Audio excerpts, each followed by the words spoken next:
ताज़ा तरीन अपलोड्स की नोटिफिकेशन हासिल करने के लिए हमारे चैनल को सब्सक्राइब करें और साथ में दिए गए घंटी के निशान को दबाना ना भूलें।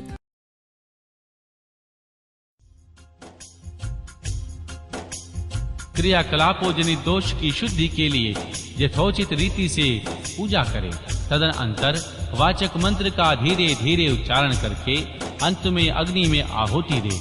फिर मंत्र वैकल्प जनित दोष की शुद्धि के लिए देवेश्वर शिव का पूजन करके मंत्र का मानसिक उच्चारण करते हुए अग्नि में 3 आहुतियां दे। वहां मंडल में विराजमान मां अम्बा, मां पार्वती सहित भगवान शंभु की आराधना करके 3 आहुतियों का हवन करने के पश्चात गुरु को हाथ जोड़कर इस प्रकार प्रणाम करें। भगवान, आपकी कृपा से इस शिष्य की षड्ध्वज शुद्धि की गई है, अतः अब आप इसे अपने अविनाशी परम धाम में पहुंचाइए। इस तरह भगवान से प्रार्थना कर नाड़ी संधान पूर्वक पूर्णाहुति होम पर्यंत कर्म का संपादन करके भूत शुद्धि करे। स्थिर तत्व पृथ्वी, अस्थिर तत्व वायु, शीत तत्व जल, उष्ण तत्व अग्नि तथा व्यापक एवं एकता रूप आकाश तत्व का भूत शुद्धि कर्म में चिंतन करे। यह चिंतन उन भूतों की शुद्धि के उद्देश्य से ही करना चाहिए।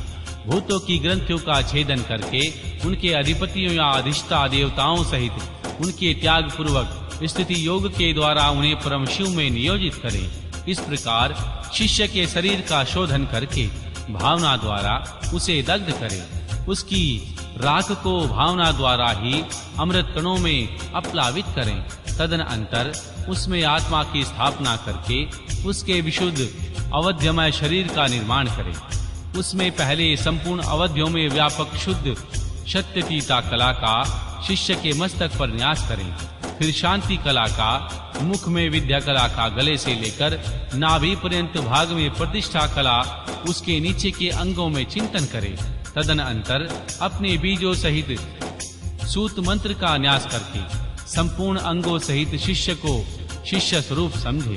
फिर उसके कमल में महादेव जी का आवाहन करके पूजन करे। गुरु को चाहिए कि शिष्य में भगवान शिव के स्वरूप की नित्य उपस्थिति मानकर भगवान शिव के तेज से तेजस्वी हुए उस शिष्य के अणिमा आदि गुणों का भी चिंतन करे। फिर भगवान शिव से आप प्रसन्न हो ऐसा कहकर अग्नि में 3 आहुतियां दे। इसी प्रकार पुनः शिष्य के लिए निम्नलिखित गुणों का ही उत्पादन सर्वकर्वता, तृप्ति आदि अंतर रहित बोध, अलुप्त शक्तिमता, स्वतंत्रता और अनंत शक्ति, इन गुणों की भावना करे। इसके बाद भगवान महादेव से आज्ञा ले उस देवेश्वर का मन ही मन चिंतन करे। सदोजात और आदि कलशों द्वारा क्रमशः शिष्य का अभिषेक करे। तदनंतर शिष्य को अपने पास बिठाकर बुलाकर पूर्वत भगवान शिव की अर्चना करके उसकी आज्ञा ले। उस शिष्य को शैवी विद्या का उपदेश करे। उस शैवी विद्या के आदि में ओमकार हो, वह ओमकार से ही संपुटित हो और उसके अंत में नमः लगा हुआ हो। वह विद्या शिव और शक्ति दोनों से संयुक्त हो। यथा ओम ओम नमः शिवाय ओम नमः, इसी तरह शक्ति विद्या का उपदेश करे। यथा ओम ओम नमः शिवाय ओम नमः, इन विद्याओं के साथ ऋषि, छंद, देवता, शिवा और भगवान शिव की शिव रूपता आवरण पूजा तथा शिव संबंधी आसनों पर भी उपदेश दे। तत्पश्चात देवेश्वर शिव का पुनः पूजन करके कहे, भगवान, मैंने जो कुछ किया है वह सब आप सुकृत रूप दें। इस तरह भगवान शिव से निवेदन करना चाहिए। तदनंतर शिष्य सहित गुरु पृथ्वी पर दंड की भांति गिरकर श्री महादेव जी को प्रणाम करे। प्रणाम के अनंतर उस मंडल से अग्नि से भी उसका विसर्जन कर दे। इसके बाद समस्त पूजनीय सदस्यों का क्रमशः पूजन करना चाहिए। सदस्यों और ऋतज्वों की अपने वैभव के अनुसार सेवा करनी चाहिए। साधक यदि अपना कल्याण चाहे तो धन खर्च करने में कंजूसी न करे। ओम नमः शिवाय। अध्याय 18 साधक, संस्कार और मंत्र के महात्म्य का वर्णन। श्री उपमन्यु जी कहते हैं, हे यदुनंदन, अब मैं साधक, संस्कार और मंत्र के महात्म्य का वर्णन करूंगा। इस बात की सूचना मैं पहले दे चुका हूँ। पूर्ववत मंडल में कलश पर स्थापित श्री महादेव जी की पूजा करने के पश्चात हवन करें। फिर नंगे सिर शिष्य को उस मंडल के पास भूमि पर बिठावें। पूर्णाहुति होम पर्यंत सब कार्य पूर्ववत करके मूल मंत्र से 100 आहुतियां दें। श्रेष्ठ गुरु कलशों से मूल मंत्र के उच्चारण पूर्वक तर्पण करके संदीपन कर्म करें।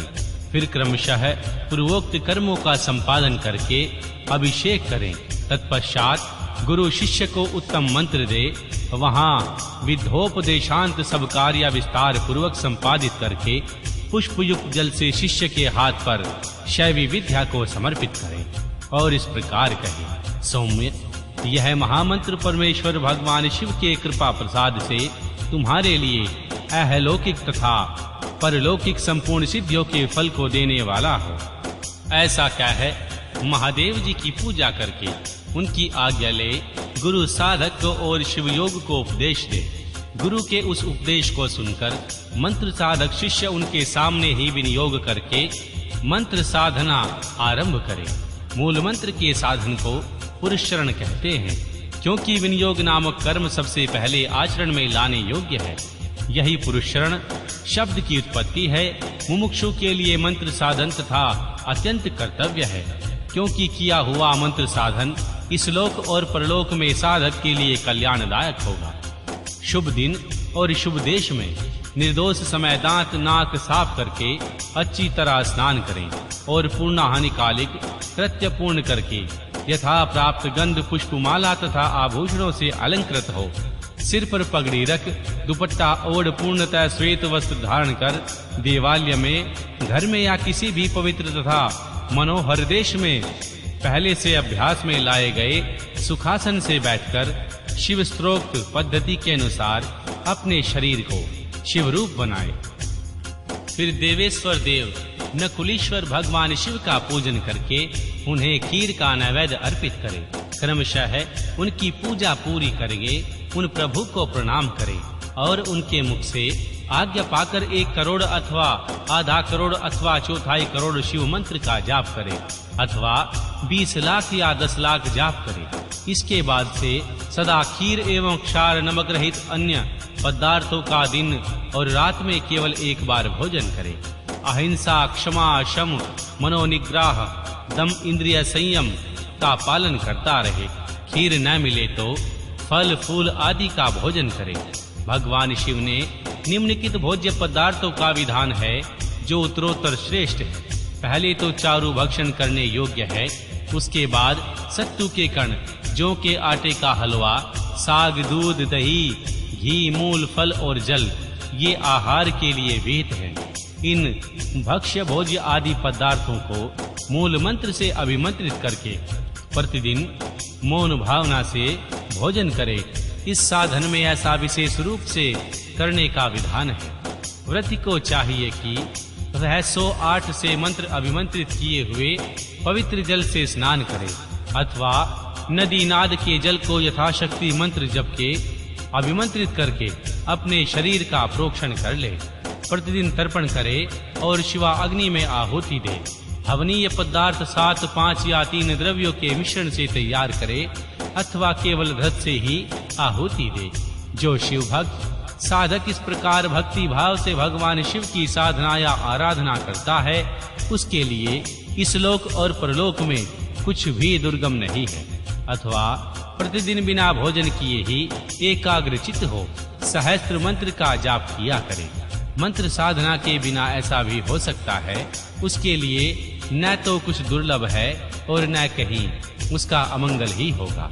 इस लोक में विद्या, लक्ष्मी तथा सुख पाकर अंत में मोक्ष प्राप्त कर लेता है।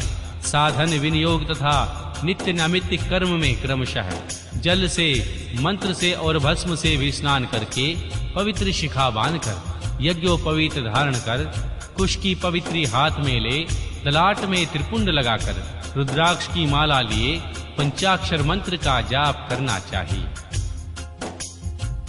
अध्याय 19। योग्य शिष्य के आचार्य पद पर अभिषेक का वर्णन तथा संस्कार के विविध प्रकारों का निर्देश।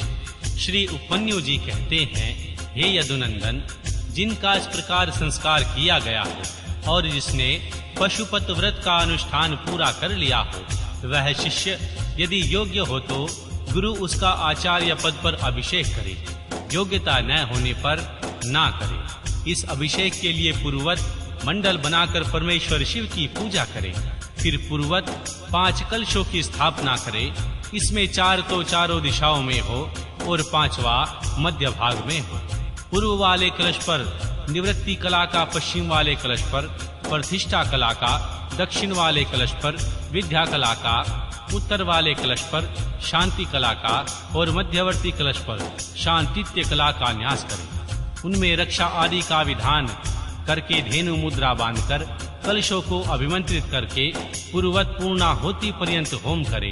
फिर नंगे सिर शिष्य को मंडल में ले आकर गुरु मंत्रों का तर्पण आदि करे और पूर्णाहुति पर्यंत हवन एवं पूजन करके पूर्ववत देवेश्वर की आज्ञा ले शिष्य को अभिषेक के लिए ऊंचे आसन पर बिठाए। पहले सकलीकरण की क्रिया करके पंचकला रूपी शिष्य के शरीर में मंत्र का न्यास करे। फिर उस शिष्य को बांधकर शिव को सौंप दे। तदनंतर निवृत्ति कला आदि से युक्त कलशों को क्रमशः उठाकर शिष्य का भगवान के शिव के मंत्रों के द्वारा अभिषेक करे। अंत में मध्यवर्ती कलश के जल से अभिषेक करना चाहिए।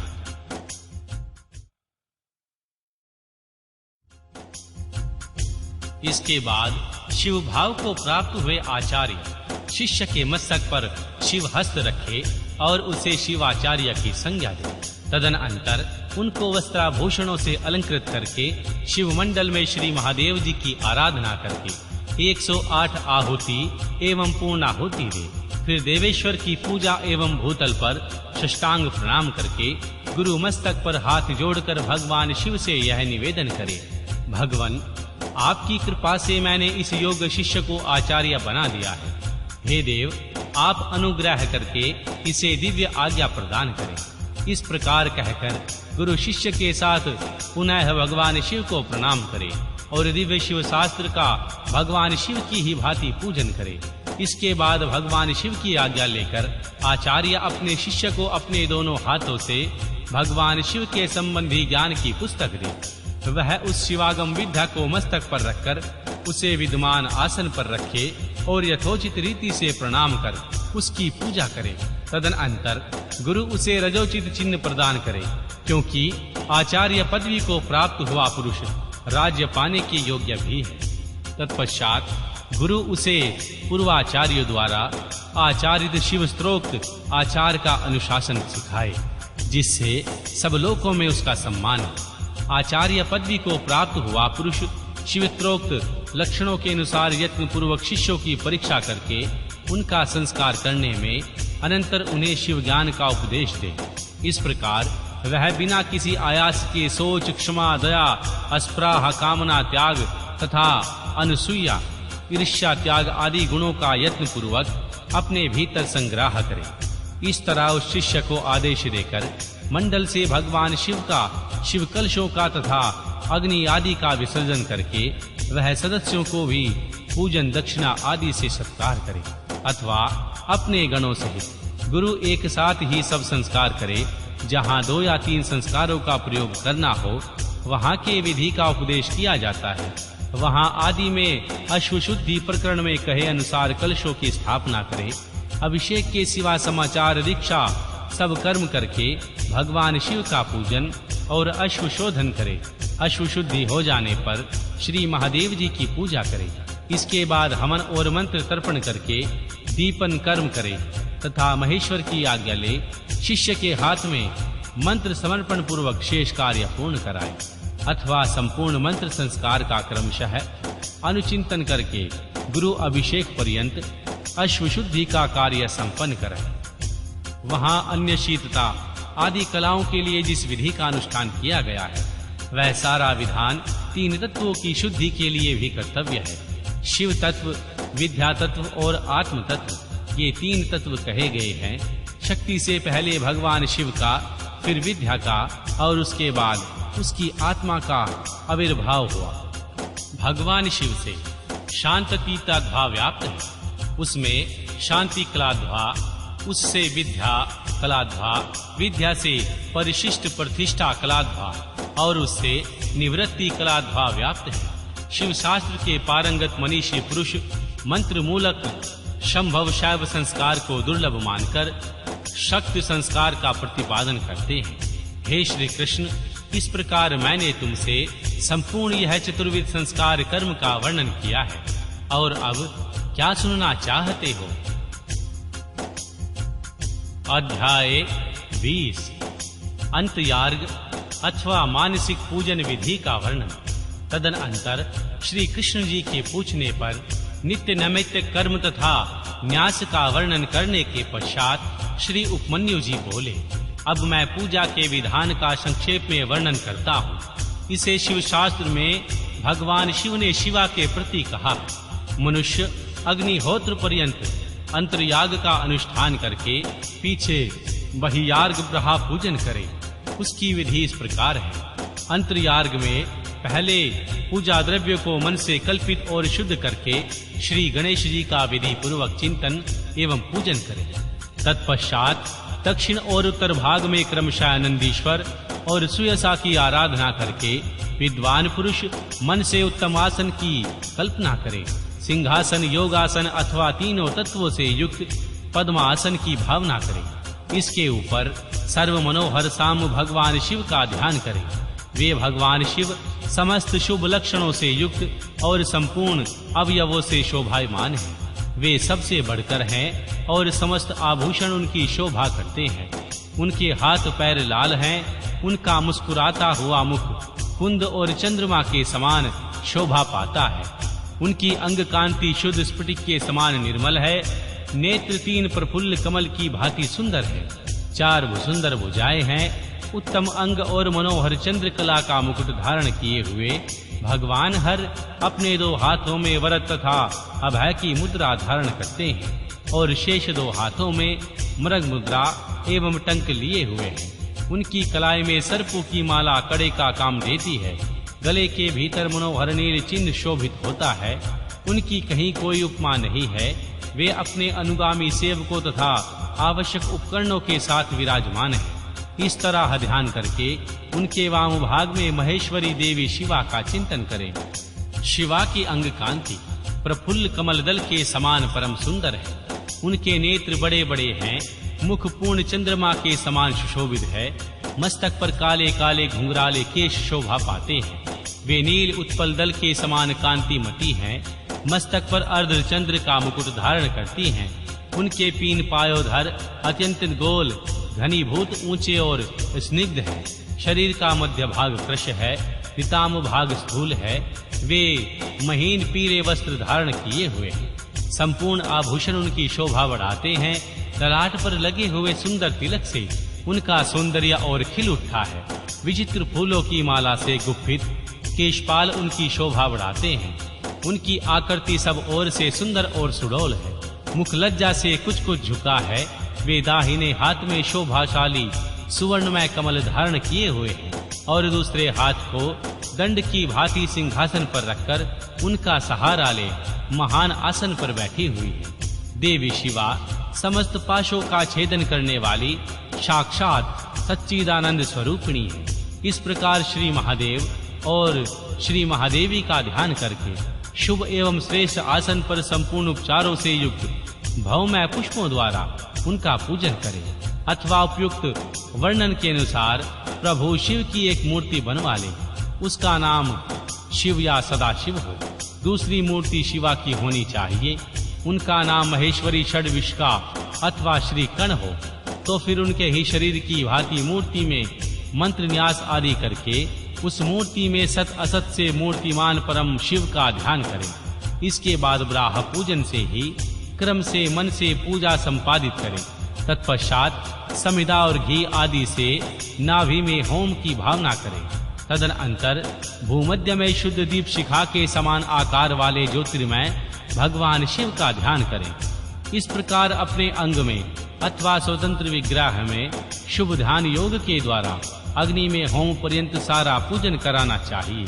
यह विधि सर्वत्र ही समान है। इस तरह ध्यान में आराधना का सारा क्रम समाप्त करने के पश्चात श्री महादेव जी का शिवलिंग में वेदी पर अथवा अग्नि में पूजन करें।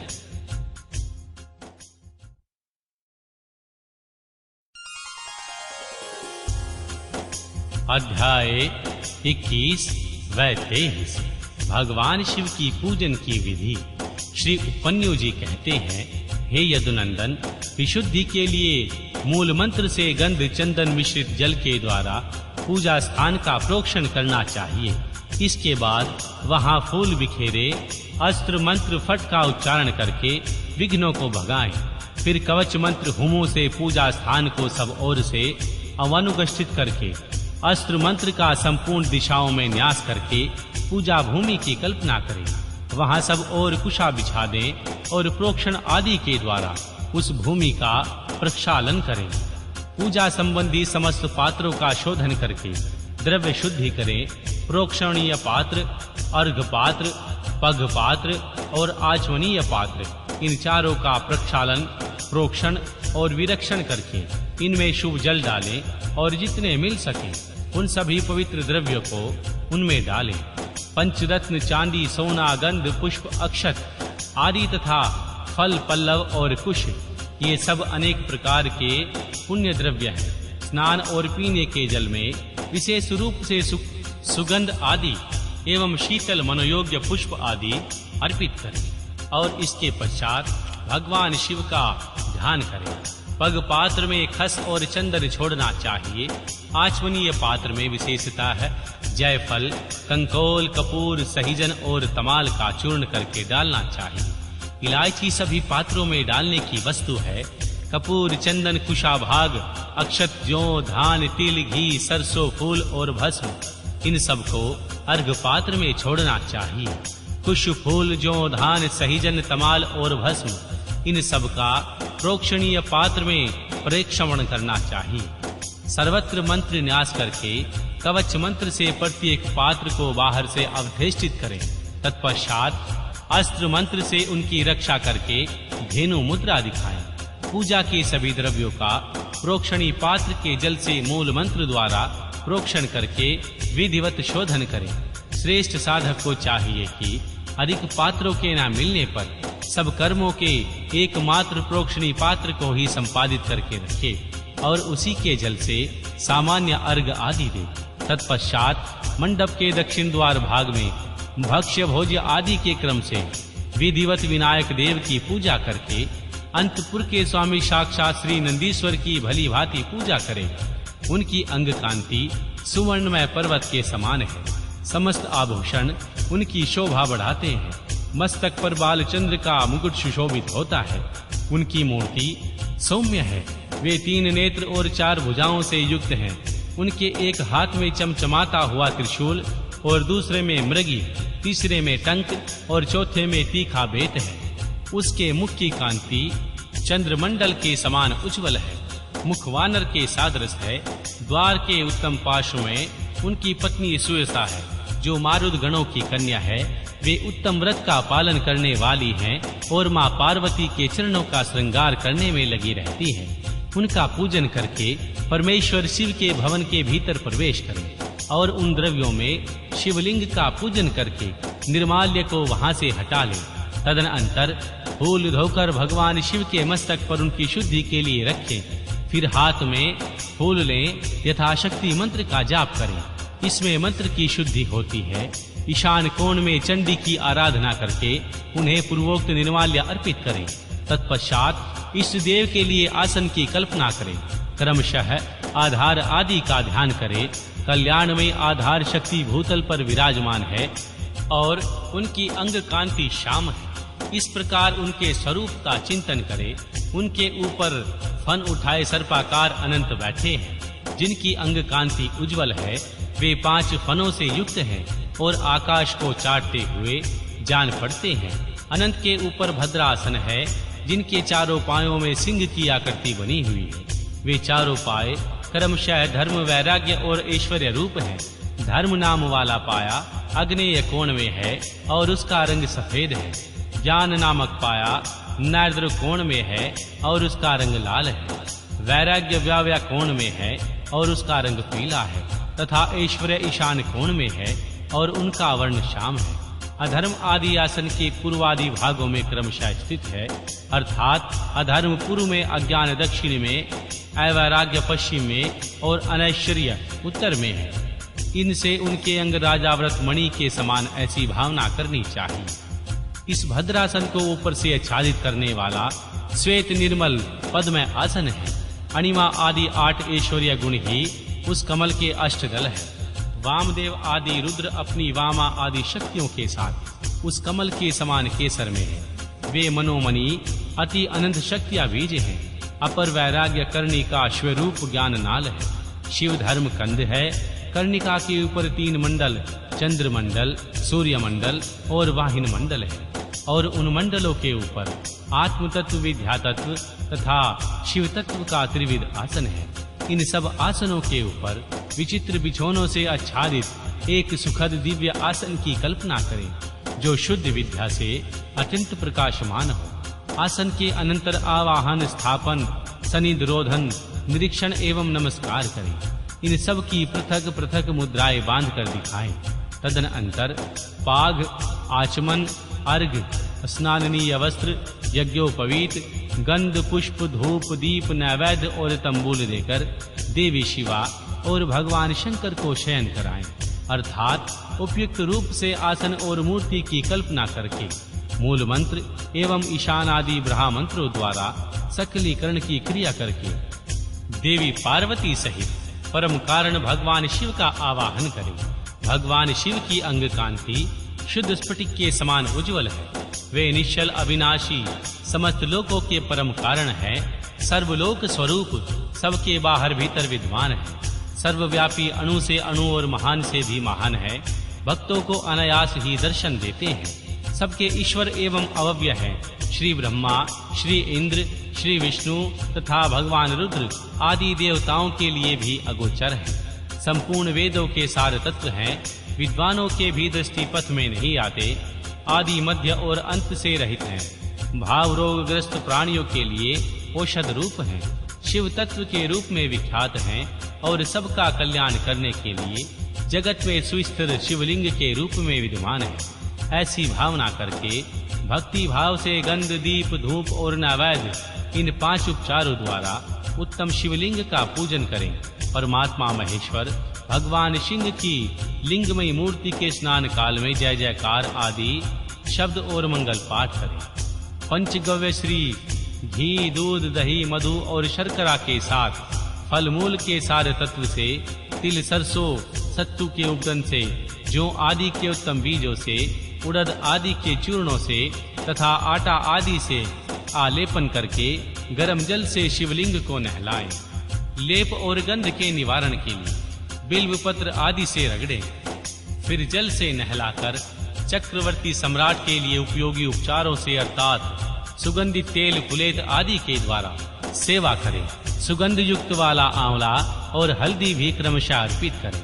इन सब वस्तुओं से भगवान शिवलिंग सबका शिव मूर्ति का भली भांति शोधन करके चंदन मिश्र जल, कुश पुष्प जल, स्वर्ण एवं रत्न युक्त जल तथा मंत्र सिद्ध जल से क्रमशः स्नान कराएं।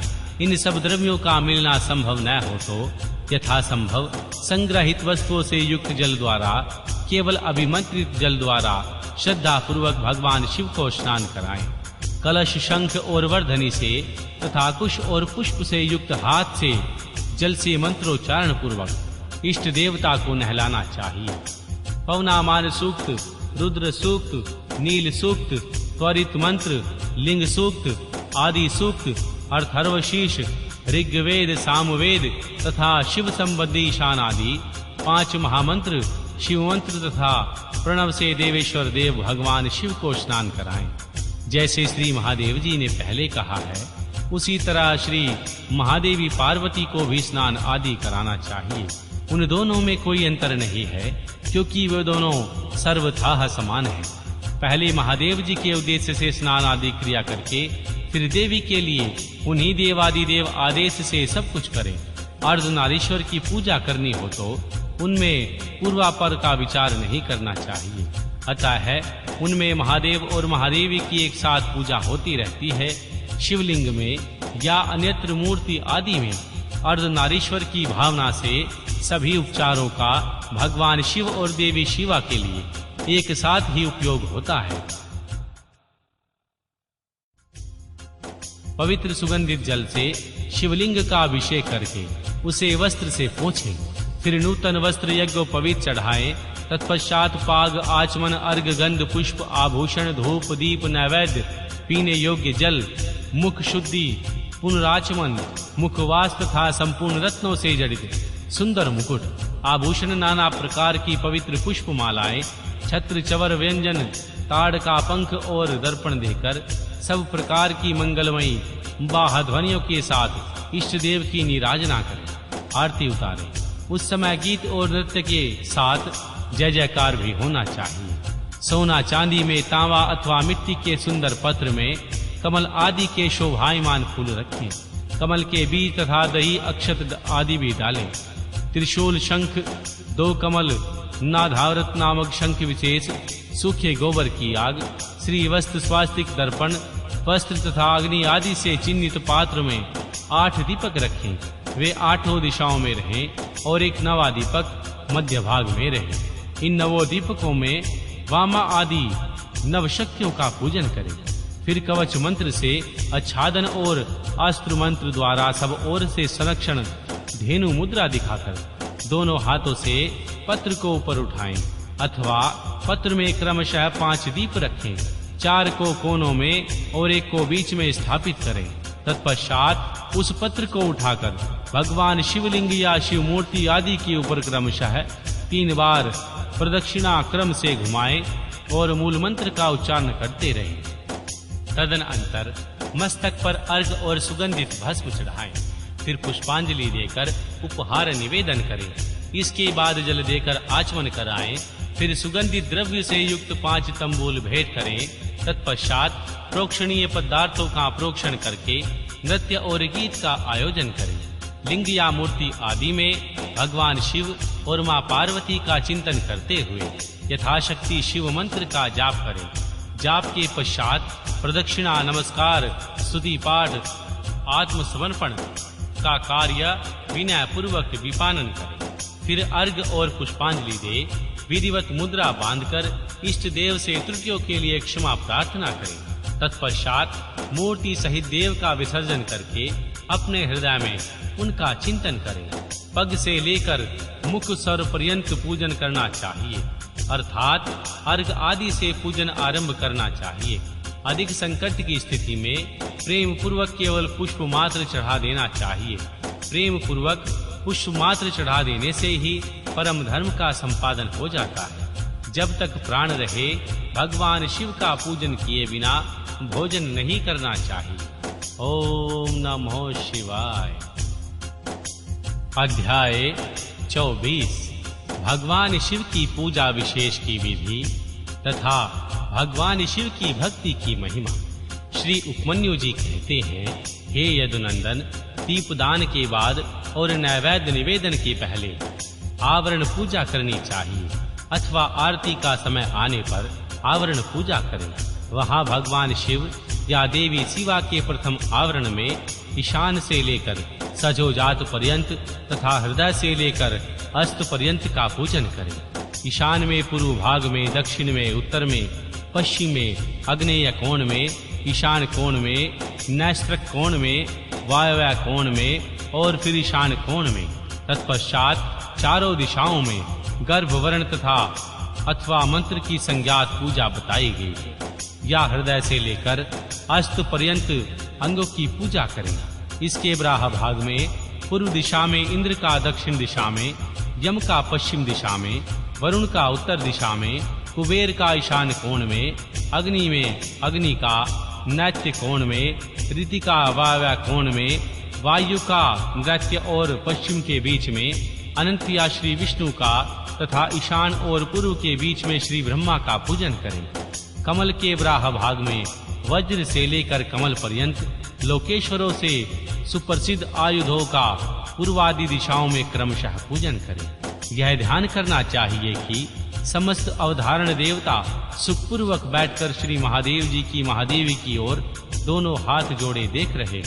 फिर सभी आवरण देवताओं को प्रणाम करके नमः पदयुक्त अपने अपने नाम से पुष्पोच्चार पारायण समर्पक पूर्वक उनका क्रमशः पूजन करें।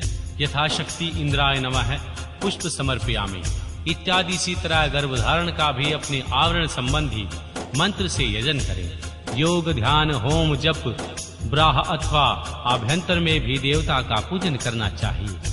इसी तरह उनके लिए 6 प्रकार की हवि भी देनी चाहिए। किसी एक शुद्ध अन्न का बना हुआ मूंग मिश्रित अन्न या मूंग की खिचड़ी, खीर, दधी मिश्रित अन्न, गुड़ का बना हुआ पकवान तथा मधु से तैयार किया हुआ भोज्य पदार्थ, इनमें से एक या अनेक हविष्य को नाना प्रकार के व्यंजनों से संयुक्त तथा गुड़ और खांड से संपन्न करके नैवेद्य के रूप में अर्पित करना चाहिए। साथ ही मक्खन और उत्तम दही परोसना चाहिए।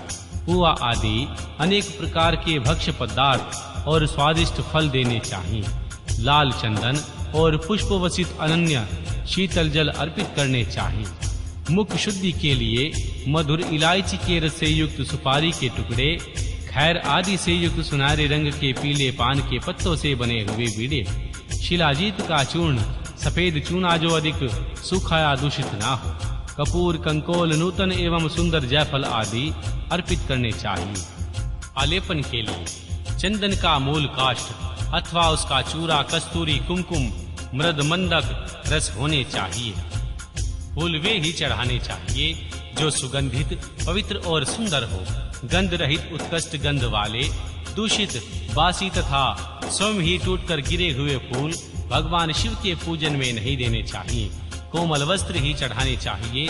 भूषणों में विशेषता है वे ही अर्पित करने चाहिए जो सोने के बने हुए तथा विद्युन मंडल के समान चमकीले हो।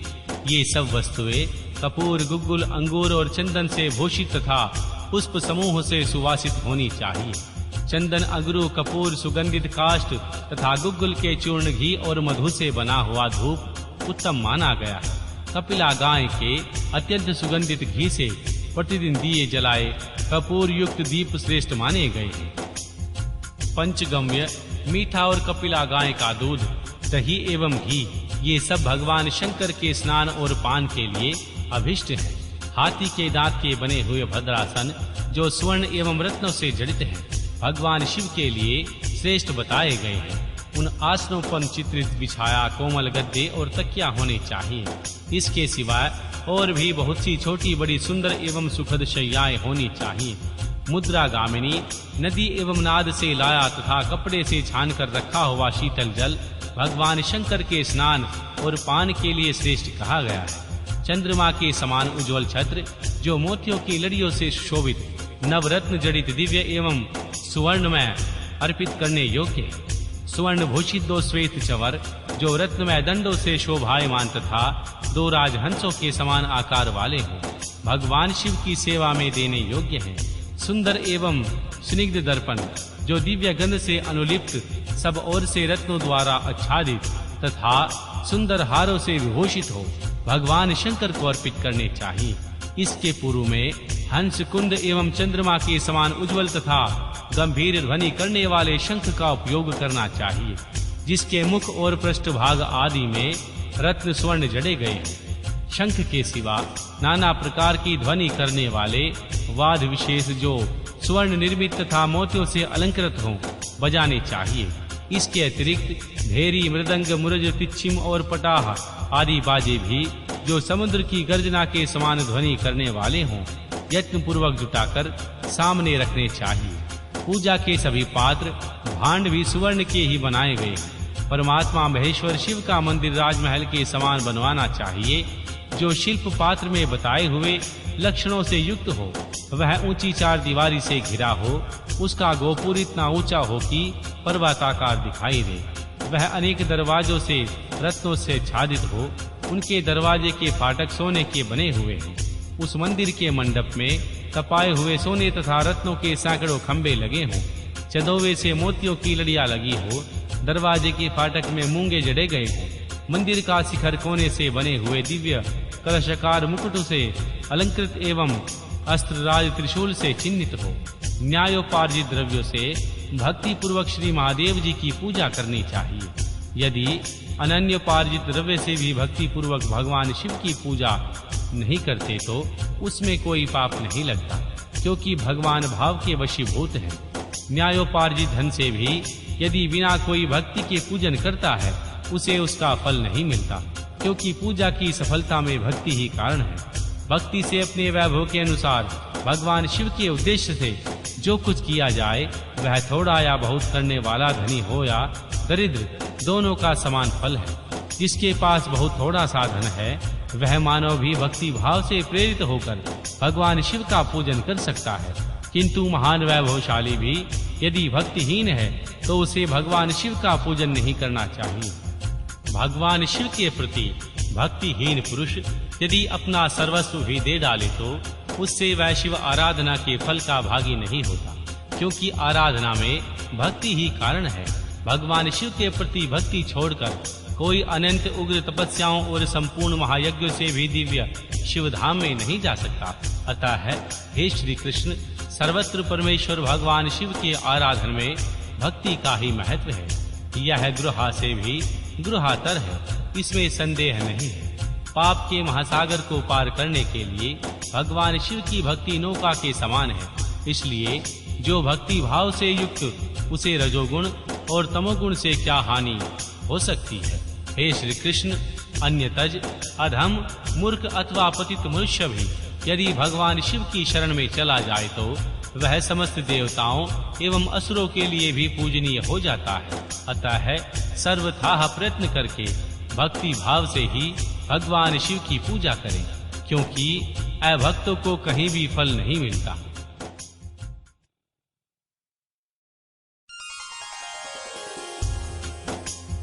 अध्याय 24 पंचाक्षर मंत्र के जाप तथा भगवान शिव के भजन पूजन की महिमा, अग्नि कार्य के लिए कुंड और वेदी आदि के संस्कार, शिवा अग्नि की स्थापना और उनके संस्कार, होम पूर्णाहुति, भस्म के संग्रह एवं रक्षण की विधि तथा हवनायंत में किए जाने वाले कृत्यों का वर्णन। श्री उपमन्यु जी कहते हैं, हे यदुनंदन, कोई बड़ा भारी पाप करके भी भक्ति भाव से पंचाक्षर मंत्र द्वारा यदि देवेश्वर शिव का पूजन करे तो वह उस पाप से मुक्त हो जाता है। जो भक्ति भाव से पंचाक्षर मंत्र द्वारा एक ही बार भगवान शिव का पूजन कर लेता है वह भी शिव मंत्र के गौरववश शिव धाम को चला जाता है। जो मूढ़ दुर्लभ मानव जन्म पाकर भगवान शिव की अर्चना नहीं करता उसका वह जन्म निष्फल है, क्योंकि वह मोक्ष का साधक नहीं होता।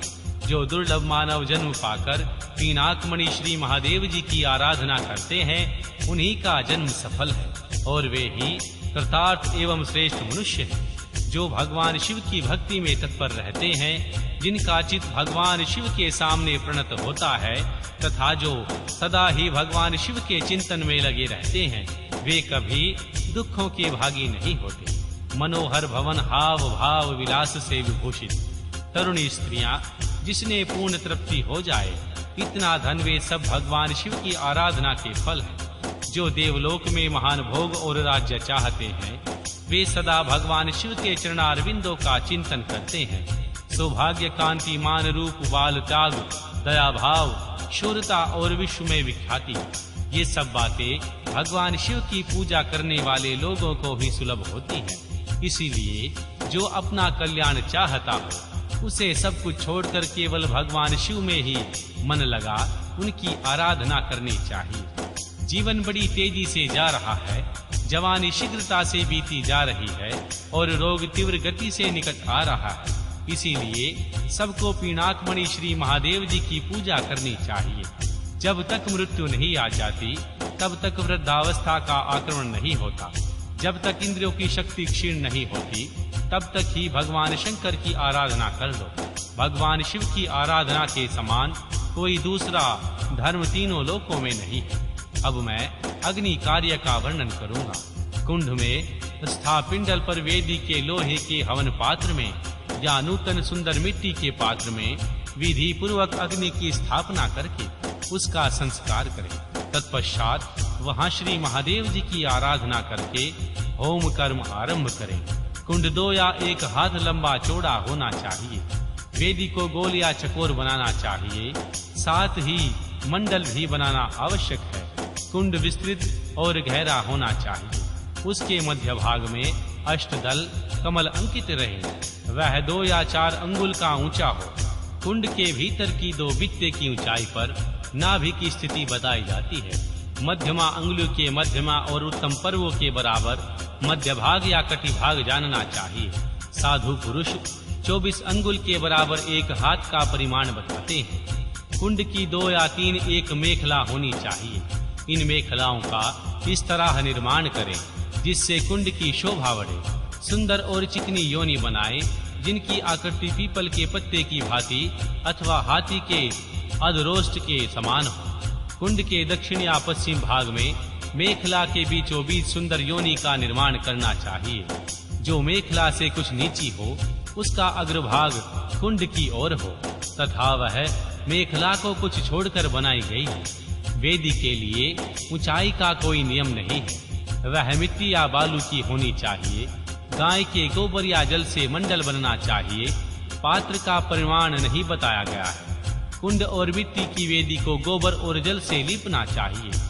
पात्र को धोकर तपाएं तथा अन्य वस्तुओं का जल से प्रोक्षण करें। अपने अपने ग्राह सूत्र में बताई हुई विधि के अनुसार कुंड में और वेदी पर उल्लेखन रेखा करें। रेखाओं पर से मृत्तिका लेकर ईशान कोण में फेंक दें। फिर अग्नि के उस आसन पर कुशों तथा पुष्पों द्वारा जल से प्रोक्षण करें। तत्पश्चात पूजन और हवन के लिए सब प्रकार के द्रव्यों का संग्रह करें। धोने योग्य वस्तुओं को धोकर प्रोक्षणी के जल से उनका प्रोक्षण करके उन्हें शुद्ध करें। इसके बाद सूर्य कांति मणि से प्रकट काष्ठ से उत्पन्न क्षोत्रियों की अग्निशाला में संचित अथवा दूसरी किसी उत्तम अग्नि को आधार सहित ले आएं। उसे कुंड अथवा वेदी के ऊपर 3 बार प्रदक्षिणा क्रम से घुमाकर अग्नि बीज र का उच्चारण करके उस अग्नि को उक्त कुंड या वेदी के आसन पर स्थापित कर दें। कुंड में स्थापित करना हो तो योनि मार्ग से अग्नि का आधान करें और वेदी पर अपने सामने की ओर अग्नि की स्थापना करें। योनि प्रदेश के पास स्थित विद्वान पुरुष समस्त कुंड को अग्नि से युक्त करे तथा यह भावना करे कि अपनी नाभि के भीतर जो अग्निदेव विराजमान है वे ही अभिरंध्र से चिंगारी के रूप में निकलकर ब्राह अग्नि में मंडलाकार होकर लीन हुए हैं। अग्नि पर समिधा रखने से लेकर घी के संस्कार पर्यंत सारा कार्य मंत्रज्ञ पुरुष अपने ग्राह सूत्र में बताए हुए क्रम से मूल मंत्र द्वारा संपन्न करे। तदनंतर शिव मूर्ति की पूजा करके दक्षिण पश्चिम में मंत्र न्यास करे और धृत में धेनु मुद्रा का प्रदर्शन करे। सुरकु और श्रुवा ये दोनों धातु के बने हुए हों ग्रहण करने योग्य हैं, परंतु कांसी लोहे और शीशे के बने हुए श्रुवा को नहीं ग्रहण करना चाहिए। अथवा यज्ञ संबंधी काष्ठ के बने हुए शुरुक श्रुवा ग्राह स्मृति या शिव शास्त्र में जो भीत हो वे भी ग्राह हैं। अथवा ब्राह वृक्ष पलाश या गूगल आदि के छिद्र रहित बिलचे 2 लेकर उन्हें कुछ से पोंछें और अग्नि में तपाकर फिर उनका प्रोक्षण करें। उन्हीं पत्तों को सुरुक और श्रुवा का रूप दें। उसमें घी उठाएं और अपने गृहसूत्र में बताए हुए क्रम से शिव बीज ओम सहित 8 बीजोक्षरों द्वारा अग्नि में आहुति दें। इससे अग्नि का संस्कार संपन्न होता है। वे बीज इस प्रकार हैं: भ्रूस्तुम ब्रुम श्रुम प्रुम द्रुम द्रुम। ये 7 हैं। इनमें शिव बीज ओम को सम्मिलित कर लेने पर 8 बीजाक्षर होते हैं। उपयुक्त 7 बीज क्रमशः अग्नि की 7 जिह्वाओं के हैं। उनकी मध्यमा जिह्वा का नाम बहुरूपा है। उनकी 3 शिखाएं हैं। उनमें एक शिखा दक्षिण में और दूसरी वाम दिशा में उत्तर में प्रज्वलित होती है और बीच वाली शिखा बीच में ही प्रकाशित होती है। ईशान कोण में जो जिह्वा है उसका नाम हिरण्य है। पूर्व दिशा में विद्यमान जिह्वा कनका नाम से प्रसिद्ध है। अग्नि कोण में रक्ता, नेत्र कोण में कृष्णा और वायवाया कोण में सुभद्रा नाम की जिह्वा प्रकाशित होती है। इसके अतिरिक्त पश्चिम में जो जिह्वा प्रज्वलित होती है उसका नाम मारुत है। इन सब की प्रभा अपने अपने नाम से अनुरूप है। अपने अपने बीज के अनंतर क्रमशः इनका नाम लेना चाहिए। और नाम के अंत में स्वाहा का प्रयोग करना चाहिए। इस तरह जो जिव्या मंत्र बनाते हैं उनके द्वारा क्रमशः प्रत्येक जिव्या के लिए एक घी की आहुति दें, परंतु मध्यमा की 3 जिह्वाओं के लिए 3 आहुतियां दें। कुंड के मध्य भाग में रा हवने स्वाहा बोलकर 3 आहुतियां दें।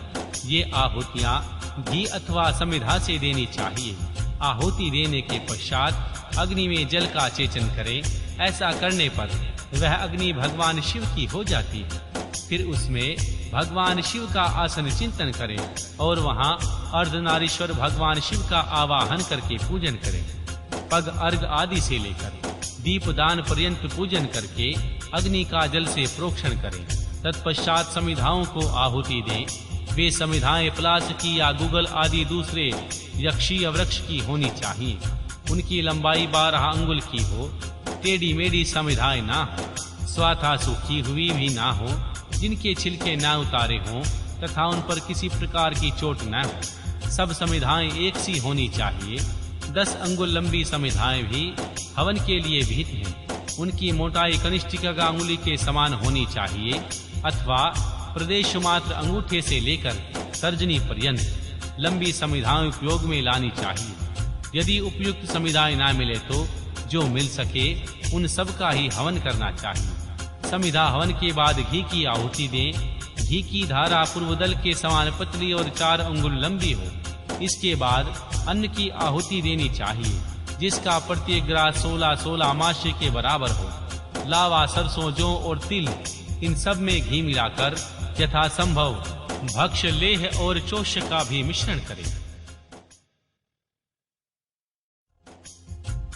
तथा इन सब की यथाशक्ति 5 या 3 आहुतियां दें अथवा एक ही आहुति दें। श्रुवा से, समिधा से, सुर्ख से अथवा हाथ से आहुति देनी चाहिए। उनमें भी दिव्य तीर्थ से अथवा तीर्थराज से आहुति देने का विधान है। यदि उपयुक्त सभी द्रव्य न मिल सके तो किसी एक ही द्रव्य से श्रद्धा पूर्वक आहुति देनी चाहिए। प्रायश्चित के लिए मंत्र से अभिमंत्रित करके 3 आहुतियां दें। फिर होम वशिष्ठ धत से शुक्र को भरकर उसके अग्रभाग में फूल रखकर उसे दर्भ सहित अधोमुख श्रुआक से ढकते। इसके बाद खड़ा हो उसमें अंजलि लेकर ओम नमः शिवाय व षाट का उच्चारण करके जौ के तुल्य घी धारा की आहुति दें। इस प्रकार पूर्णाहुति करके अग्नि में पूर्ववत जल का छींटा दें। तत्पश्चात देवेश्वर शिव का विसर्जन करके अग्नि की रक्षा करें। फिर अग्नि का भी विसर्जन करके भावना द्वारा नाभि में स्थापित करके नित्य यजन करें अथवा शिव शास्त्र में बताई हुई पद्धति के अनुसार वागीश्वरी के गर्भ से प्रकट हुए अग्निदेव को लाकर विधिवत संस्कार करके उनका पूजन करें। फिर समिधा का आधान करके सब ओर से परिधियों का निर्माण करके वहां 2-2 पात्र रखकर भगवान शिव का यजन करके प्रोक्षणी पत्र का शोधन करें। उस पत्र के जल में पूर्वोक्त वस्तुओं का प्रोक्षण करके जल से भरे हुए प्रमाणिता पात्र को ईशान कोण में रखें। घी के संस्कार तक का सारा कार्य करके शुक्र और श्रुवा का संशोधन करें। तदनंतर पिता शिव द्वारा माता वागीश्वरी का गर्भाधान, पुष्वन और सीमतोनयन संस्कार करके प्रत्येक संस्कार के निमित्त पृथक पृथक आहुति दें और गर्भ से अग्नि के उत्पन्न होने की भावना करें। उनके 3 पैर, 7 हाथ, 4 सींग और 2 मस्तक हैं। मधु के समान पिंगल वर्ण वाले 3 नेत्र हैं। सिर पर जटाजूट और चंद्रमा का मुकुट है। उनकी अंग कांति लाल है। लाल रंग के ही वस्त्र, चंद्रमाला और आभूषण उनकी शोभा बढ़ाते हैं। सब लक्षणों से संपन्न यज्ञोपवीतधारी तथा त्रिगुण मेखला से युक्त उनके दाएं हाथ में शक्ति है, शुक्र और श्रुवा है तथा बाएं हाथों में तोमर ताड़ का पंख और घी से भरा हुआ पात्र। इस आकृति में उत्पन्न हुए अग्निदेव का ध्यान करके उनका जात कर्म संस्कार करें। तत्पश्चात नाल छेदन करके सूतक की शुद्धि करें। फिर आहुति देकर उस शिव संबंधी अग्नि का रुचि नाम रखें। इसके बाद माता पिता का विसर्जन करके चूड़ा कर्म और उपनयन आदि से लेकर आप तो मम पर्यंत संस्कार करें। तत्पश्चात धृतमारा आदि का होम करके त्रिविष्टकृत होम करके इसके बाद रा बीज का उच्चारण करके अग्नि पर जल का छींटा डालें। फिर श्री ब्रह्मा, भगवान विष्णु, देव शिव व ईश लोकेश्वर गण और उनके अस्त्रों का सब ओर से क्रमशः पूजन करके धूप दीप आदि की सिद्धि अग्नि को अलग निकालकर कर्म विधि का ज्ञाता पुरुष पुनः धृत युक्त पूर्वोक्त होम द्रव्य तैयार करके अग्नि में आसन की कल्पना की भावना करे और उस पर पूर्ववत श्री महादेव जी और देवी महादेवी का आवाहन पूजन करके पूर्णाहुति पर्यंत सब कार्य संपन्न करे, अथवा अपने आश्रम के लिए शास्त्र विहित अग्निहोत्र कर्म करके उसे भगवान शिव को अर्पित कर दे। शिवाश्रमी पुरुष इन सब बातों को समझकर होम कर्म करे, इनके लिए दूसरी कोई विद्या नहीं है।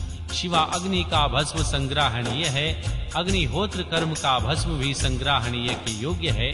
वैवाहिक अग्नि का भस्म भी परिपक्व पवित्र एवं सुगंधित हो संग्रह करके रखना चाहिए। कपिला गाय का वह गोबर जो गिरते समय आकाश में दोनों हाथों पर रोक लिया गया हो उत्तम माना गया है। वह यदि अधिक गीला या अधिक कड़ा हो तो दुर्गंध युक्त और सूखा हुआ ना हो तो अच्छा माना गया है। यदि वह पृथ्वी पर गिर गया हो तो उसमें ऊपर और नीचे के हिस्से को त्याग कर उसके बीच का भाग ले लें। उस गोबर का पिंड बनाकर उसे शिवा अग्नि आदि में मूल मंत्र के उच्चारण पूर्वक छोड़ दें। जब तक वह पक जाए तब उसे निकाल लें। उसमें जितना अध पका हो उसको और जो भाग अधिक हो उसको दोबारा पका लें। उसको भी त्याग कर श्वेत भस्म ले लें और उसे चोट कर चूर्ण बना लें। इसके बाद उसे भस्म रखने के पात्र में रख दें। भस्म पात्र धातु का, लकड़ी का, मिट्टी का, पत्थर का अथवा किसी वस्तु का बनाया हुआ हो। वह देखने में सुंदर होना चाहिए। उसमें रखे हुए भस्म को धन की भांति किसी शुभ, शुद्ध एवं समतल स्थान में रखें। किसी अयोग्य या अपवित्र के हाथ में भस्म न दें। नीचे अपवित्र स्थान में भी न डालें। नीचे के अंगों में उसका स्पर्श न करें। भस्म की न तो उपेक्षा करे न उसे लांगे। शास्त्रोक्त समय पर पत्र से भस्म लेकर मंत्रोच्चारण पूर्वक अपने ललाट आदि में लगाएं। दूसरे समय में उसका उपयोग न करें और न अयोग्य व्यक्ति के हाथ में उसे दें। भगवान शिव का विसर्जन हुआ तो सभी भस्म संग्रह कर लें, क्योंकि विसर्जन के बाद उस पर चंड का अधिकार हो जाता है। जब अग्नि कार्य संपन्न कर लिया जाए तब शिव स्त्रोक्त मार्ग से अथवा अपने ग्रह सूत्र में बताई हुई विधि से बलि कर्म करें। तदनंतर अच्छी तरह लिपे पुते मंडल में विद्यासन को बिछाकर विद्या कोश की स्थापना करके पुष्प आदि के द्वारा यजन करें। विद्या के सामने गुरु का भी मंडल बनाकर वहां श्रेष्ठ आसन रखें। उस पर पुष्प आदि के द्वारा गुरु की पूजा करें। तदनंतर पूजनीय पुरुषों की भी पूजा करें। भूखों को भोजन कराए। इसके बाद स्वयं सुखपूर्वक शुद्ध भोजन करें। वह अन्न तत्काल भगवान शिव को निवेदित करें अथवा उसका प्रसाद हो उसे आत्मशुद्धि के लिए श्रद्धा पूर्वक भोजन कराएं। जो अन्न चंड को समर्पित हो उसे लोभवश ग्रहण ना करें। गंध और पुष्पमाला आदि जो अन्य वस्तुएं हैं उनके लिए भी यही विधि समान है, अर्थात चंड का भाग होने पर उन्हें ग्रहण नहीं करना चाहिए। वहाँ विद्वान पुरुष मैं ही शिव हूँ ऐसी बुद्धि न करें। भोजन और आचमन करके भगवान शिव का मन ही मन चिंतन करते हुए मूल मंत्र का उच्चारण करें। शेष समय शिव शास्त्र की कथा सुनने आदि योग्य कार्यों में बिताए। रात का प्रथम पहर बीत जाने पर मनोहर पूजा करके भगवान शिव और देवी शिवा के एक साथ परम सुंदर शैया प्रस्तुत करें। उनके साथ ही भक्ष्य भोज्य वस्त्र, चंदन और पुष्पमाला आदि भी रखें। मन से और क्रिया द्वारा भी सब सुंदर व्यवस्था करके पवित्र हो श्री महादेव जी और महादेवी के चरणों के निकट शयन करें। यदि उपासक गृहस्थ हो तो वह अपनी पत्नी के साथ शयन करे। जो गृहस्थ ना हो वे अकेले ही सोएं। उस काल आया जान मन ही मन मां पार्वती तथा पार्षदों सहित अविनाशी भगवान शिव को प्रणाम करके देश कालोचित कार्य तथा सोच आदि कृत्य पूर्ण करें। फिर यथाशक्ति शंख आदि वाद्यों की दिव्य ध्वनि से श्री महादेव जी और महादेवी को जगाए। इसके बाद उस समय मिले हुए परम सुगंधित पुष्पों द्वारा भगवान शिव और देवी शिवा की पूजा करके पूर्वोक्त कार्य आरंभ कर दे। ओम नमः शिवाय।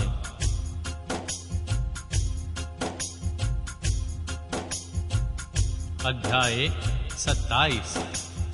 काम्य कर्म के प्रसंग में शक्ति सहित 5 मुख श्री महादेव जी की पूजा के विधान का वर्णन। तदनंतर शिवा आश्रम में सेव्यतों के लिए नैमित्तिक कर्म की विधि बताकर श्री उपमन्यु ने कहा, हे यदुनंदन, अब मैं काम्य कर्म का वर्णन करूंगा जो इस लोक और परलोक में भी फल का देने वाला है। शैवों तथा महेश्वरों को क्रमशः भीतर और बाहर इसे करना चाहिए। जैसे भगवान शिव और महेश्वर में यहाँ अत्यंत भेद नहीं है, उसी प्रकार शैव और महेश्वरों में भी अधिक भेद नहीं है। जो मनुष्य भगवान शिव के आश्रित रहकर ज्ञान यज्ञ में तत्पर होते हैं वे शैव कहलाते हैं, और जो शिवाश्रित भक्त भूतल पर कर्म यज्ञ में संलग्न रहते हैं वे महान ईश्वर का यजन करने के कारण महेश्वर कहे गए। इसीलिए ज्ञान योगी शैवों को अपने भीतर भगवान द्वारा कर्म का अनुष्ठान करना चाहिए। कर्म पारायण महेश्वरों को विहित द्रव्यों तथा उपकरणों द्वारा उनका संपादन करना चाहिए। आगे बताए जाने वाले कर्म के प्रयोग में उनके लिए कोई भेद नहीं है। गंध, वर्ण और रस आदि के द्वारा विधि पूर्वक भूमि की परीक्षा करके मनो अभिलाषित स्थान पर आकाश में चंदोवा तान दे और उस स्थान को भली भांति लीप पोत कर दर्पण के समान स्वच्छ बना ले। तत्पश्चात शास्त्रोक्त मार्ग से वहां पहले पूर्व दिशा की कल्पना करें। उस दिशा में 1 या 2 हाथ का मंडल बनाएं। उस मंडल में सुंदर अष्टदल कमल अंकित करें। कमल के कर्णिका का भी होना चाहिए। यथा संभव संचित रत्न और स्वर्ण आदि के चूर्ण से उसका निर्माण करें। वह अत्यंत शोभायमान और 5 आवरणों से युक्त हो। कमल के 8 दलों से पूर्वादि क्रम से अनिमा आदि 8 सिद्धियों की कल्पना करें तथा उसके केसरों से शक्ति सहित वामदेव आदि 8 रुद्रों को पूर्वादि दल के क्रम से स्थापित कर दे। कमल की कर्णिका में वैराग्य को स्थान दे और बीजों में नवशक्तियों की स्थापना करें। कमल के कंद में शिव संबंधी धर्म और नाल के भगवान शिव संबंधी ज्ञान की भावना करें। कर्णिका के ऊपर अग्नि मंडल, सूर्य मंडल और चंद्र मंडल की भावना करें। इन मंडलों के ऊपर शिव तत्व, विद्या तत्व और आत्म तत्व का चिंतन करें। संपूर्ण कमलासन के ऊपर सुख पूर्वक विराजमान और नाना प्रकार के विचित्र पुष्पों से अलंकृत 5 आवरणों सहित भगवान शिव का माता पार्वती के साथ पूजन करें। उनकी अंग कांति शुद्ध स्फटिक मणि के समान उज्जवल है। वे सतता प्रसन्न रहते हैं। उनकी प्रभाशील है। मस्तक पर विधुन्न मंडल के समान चमकीली जटा रूप मुकुट उनकी शोभा बढ़ाता है। वे व्याघ्र चर्म धारण किए हुए हैं। उनके मुखारविंद पर कुछ मंद मुस्कान की छटा आ रही है। उनके हाथ की हथेलियां और पैरों के तलवे लाल कमल के समान अरुण प्रभा से उद्भाषित हो रहे हैं। वे भगवान शिव समस्त शुभ लक्षणों से संपन्न और सब प्रकार के आभूषणों से विभूषित हैं। उनके हाथों में उत्तमोत्तम दिव्य आयुध शोभा पा रहे हैं और अंगों में दिव्य चंदन का लेप लगा हुआ है। उनके मुख और 10 भुजाएं हैं। अर्धचंद्रकार उनकी शिखा की मणि है। उनका पूर्ववर्ती मुख प्रातः काल के सूर्य की भांति अरुण प्रभा से उद्भाषित एवं सौम्य है। उनमें 3 नेत्र रूपी कमल खिले हुए हैं तथा सिर पर बाल चंद्रमा का मुकुट शोभा पाता है। दक्षिण मुख नील जलधर के समान श्याम प्रभा से भासित होता है। उनकी भौहें टेढ़ी हैं। वह देखने में भयानक है। उनमें गोलाकार लाल लाल आंखें दृष्टि गोचर होती हैं। दाढ़ों के कारण वह मुख विकराल जान पड़ता है। उनका पराभाव करना किसी के लिए भी कठिन है। उनके अधर पल्लव फड़कते हैं। उत्तरवर्ती मुख मूंग की भांति लाल है। काले काले केशपाश उनकी शोभा बढ़ाते हैं।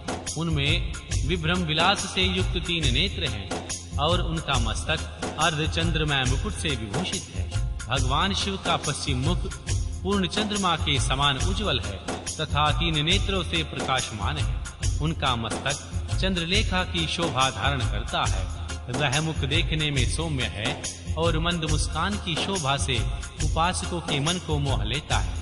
उनका पांचवा मुख स्फटिक मणि के समान निर्मल चंद्रलेखा से समुज्ज्वल अत्यंत सौम्य तथा प्रफुल्ल नेत्र कमलों के प्रकाशमान है। भगवान शिव अपने दाहिने हाथ में शूल, परशु, वज्र, खड्ग और अग्नि धारण करके उन सब की प्रभा से प्रकाशित होते हैं तथा बाएं हाथों में नाग, बाण, घंटा, पाश तथा अंकुश उनकी शोभा बढ़ाते हैं। पैरों से लेकर घुटनों तक का भाग निवृत्ति कला से संबंध है। उनके नाभि तक का भाग प्रतिष्ठा कला से, कष्ट तक का भाग विद्या कला से, ललाट तक का भाग शांति कला से और उनके ऊपर का भाग सत्यतीता कला से संयुक्त है। इस प्रकार वे पांच ध्वाव्यापी तथा साक्षात पांच कलामय शरीरधारी हैं। ईशान मंत्र उनका मुकुट है। तत्पुरुष मंत्र उन पुरातन देव का मुख है। अघोर मंत्र हृदय, वामदेव मंत्र उन महेश्वर का गृहाभाग है। सजोजात मंत्र उनका युगल चरण है। उनकी मूर्ति 38 कलामयी है। परमेश्वर शिव का विग्रह मात्र वर्णमाल, मैं 5 ब्रह्मा, ईशान सर्व विद्यानाम इत्यादि 5 मंत्र, मैं प्रणवमय और हंस शक्ति से संपन्न है। इच्छा शक्ति उनके अंक में आरूढ़ है। ज्ञान शक्ति दक्षिण भाग में है तथा क्रिया शक्ति वाम भाग में विराजमान है। वे त्रित्वमय हैं, अर्थात आत्म तत्व, विद्या तत्व और शिव तत्व उनके स्वरूप हैं। वे सदाशिव साक्षात विद्या मूर्ति है। इस प्रकार उनका ध्यान करना चाहिए। मूल मंत्र से मूर्ति की कल्पना और सकलीकरण की क्रिया करके मूल मंत्र से ही यथोचित रीति से क्रमशः पग आदि विशेषाध्यान पर्यंत पूजन करें। फिर पराशक्ति के साथ साक्षात मूर्तिमान भगवान शिव का पूर्वोक्त मूर्ति में आवाहन करके सद गति रहित परमेश्वर महादेव का गंध आदि पंचोपचारों से पूजन करें। 5 ब्रह्म मंत्रों से, 6 अंग मंत्रों से, 5 मंत्र कन्याओं से, प्रणव के शक्ति युक्त भगवान शिव मंत्र से, शांत तथा अन्य वेद मंत्रों से अथवा केवल शिव मंत्र से उन परम देव का पूजन करें। पग से लेकर मुख शुद्धि पर्यंत पूजन संपन्न करके इष्ट देव का विसर्जन किए बिना ही क्रमशः 5 आवरणों की पूजा करनी चाहिए। ओम नमः शिवाय। अध्याय 28 व 29 आवरण पूजा की विस्तृत विधि तथा उक्त विधि से पूजन की महिमा का वर्णन। श्री उपमन्यु जी कहते हैं, हे यदुनंदन, पहले भगवान शिव और देवी शिवा के दाएं बाएं भाग में क्रमशः श्री गणेश जी और श्री कार्तिकेय का गंध आदि 5 उपचारों द्वारा पूजन करें। फिर इन सब के चारों ओर ईशान से लेकर सजोजात पर्यंत 5 ब्रह्म मूर्तियों का शक्ति सहित प्रकाश है पूजन करें। यह प्रथम आवरण में किए जाने वाला पूजन है। उसी आवरण में हृदय आदि 6 अंगों सहित भगवान शिव और देवी शिवा का अग्निकोण से लेकर पूर्व दिशा पर्यंत 8 दिशाओं में क्रमशः पूजन करें। वही वामा आदि शक्तियों के साथ वाम आदि 8 रुद्रों की पूर्वादि दिशाओं में क्रमशः पूजन करें। यह पूजन वैकल्पिक है। हे यदुनंदन, यह मैंने तुमसे प्रथम आवरण का वर्णन किया है। अब प्रेम पूर्वक दूसरे आवरण का वर्णन किया जाता है। श्रद्धा पूर्वक सुनो। पूर्व दिशा वाले दल में अनंत का और उसके वाम भाग में उनकी शक्ति का पूजन करें। दक्षिण दिशा वाले दल में शक्ति सहित सूक्ष्म देव की पूजा करें। पश्चिम दिशा के दल में शक्ति सहित शिवोक्तम का, उत्तर दिशा वाले दल में शक्ति युक्त एक नेत्र का, ईशान कोण वाले दल में एक रुद्र और उनकी शक्ति का, अग्नि कोण वाले दल में त्रिमूर्ति और उनकी शक्ति का, नैत्र कोण के दल में श्री काष्ठ और उनकी शक्ति का तथा वाय कोण वाले दल में भक्ति सहित शिखंडीश का पूजन करें। समस्त चक्रवर्तियों की भी द्वितीय आवरण में ही पूजा करनी चाहिए। तृतीय आवरण में शक्तियों सहित अष्टमूर्तियों का पूर्वादि 8 दिशाओं में क्रमशः पूजन करें। भव, शर्व, ईशान, रुद्र, पशुपति, उग्र भीम और महादेव, ये क्रमशः 8 मूर्तियां हैं। इसके बाद उसी आवरण में शक्तियों सहित महादेव आदि 11 मूर्तियों की पूजा करनी चाहिए। श्री महादेव, भगवान शिव, भगवान रुद्र, श्री शंकर, श्री नील लोहित, श्री ईशान, श्री विजय, श्री भीम, देवादिदेव, श्री भवोद्रव तथा कर्पदीशिया कपाललीश से 11 मूर्तियां हैं। इनमें से जो प्रथम 8 मूर्तियां हैं उनका अग्निकोण वाले दल से लेकर पूर्व दिशा पर्यंत 8 दिशाओं में पूजा करना चाहिए। देवादिदेव को पूर्व दिशा के दल में स्थापित एवं पूजित करें और ईशान का पुनः अग्निकोण में स्थापन पूजन करें। फिर इन दोनों के बीच में भवोद्रव की पूजा करें और उन्हीं के बाद कपाललीश या कपदृश का स्थापन पूजन करना चाहिए।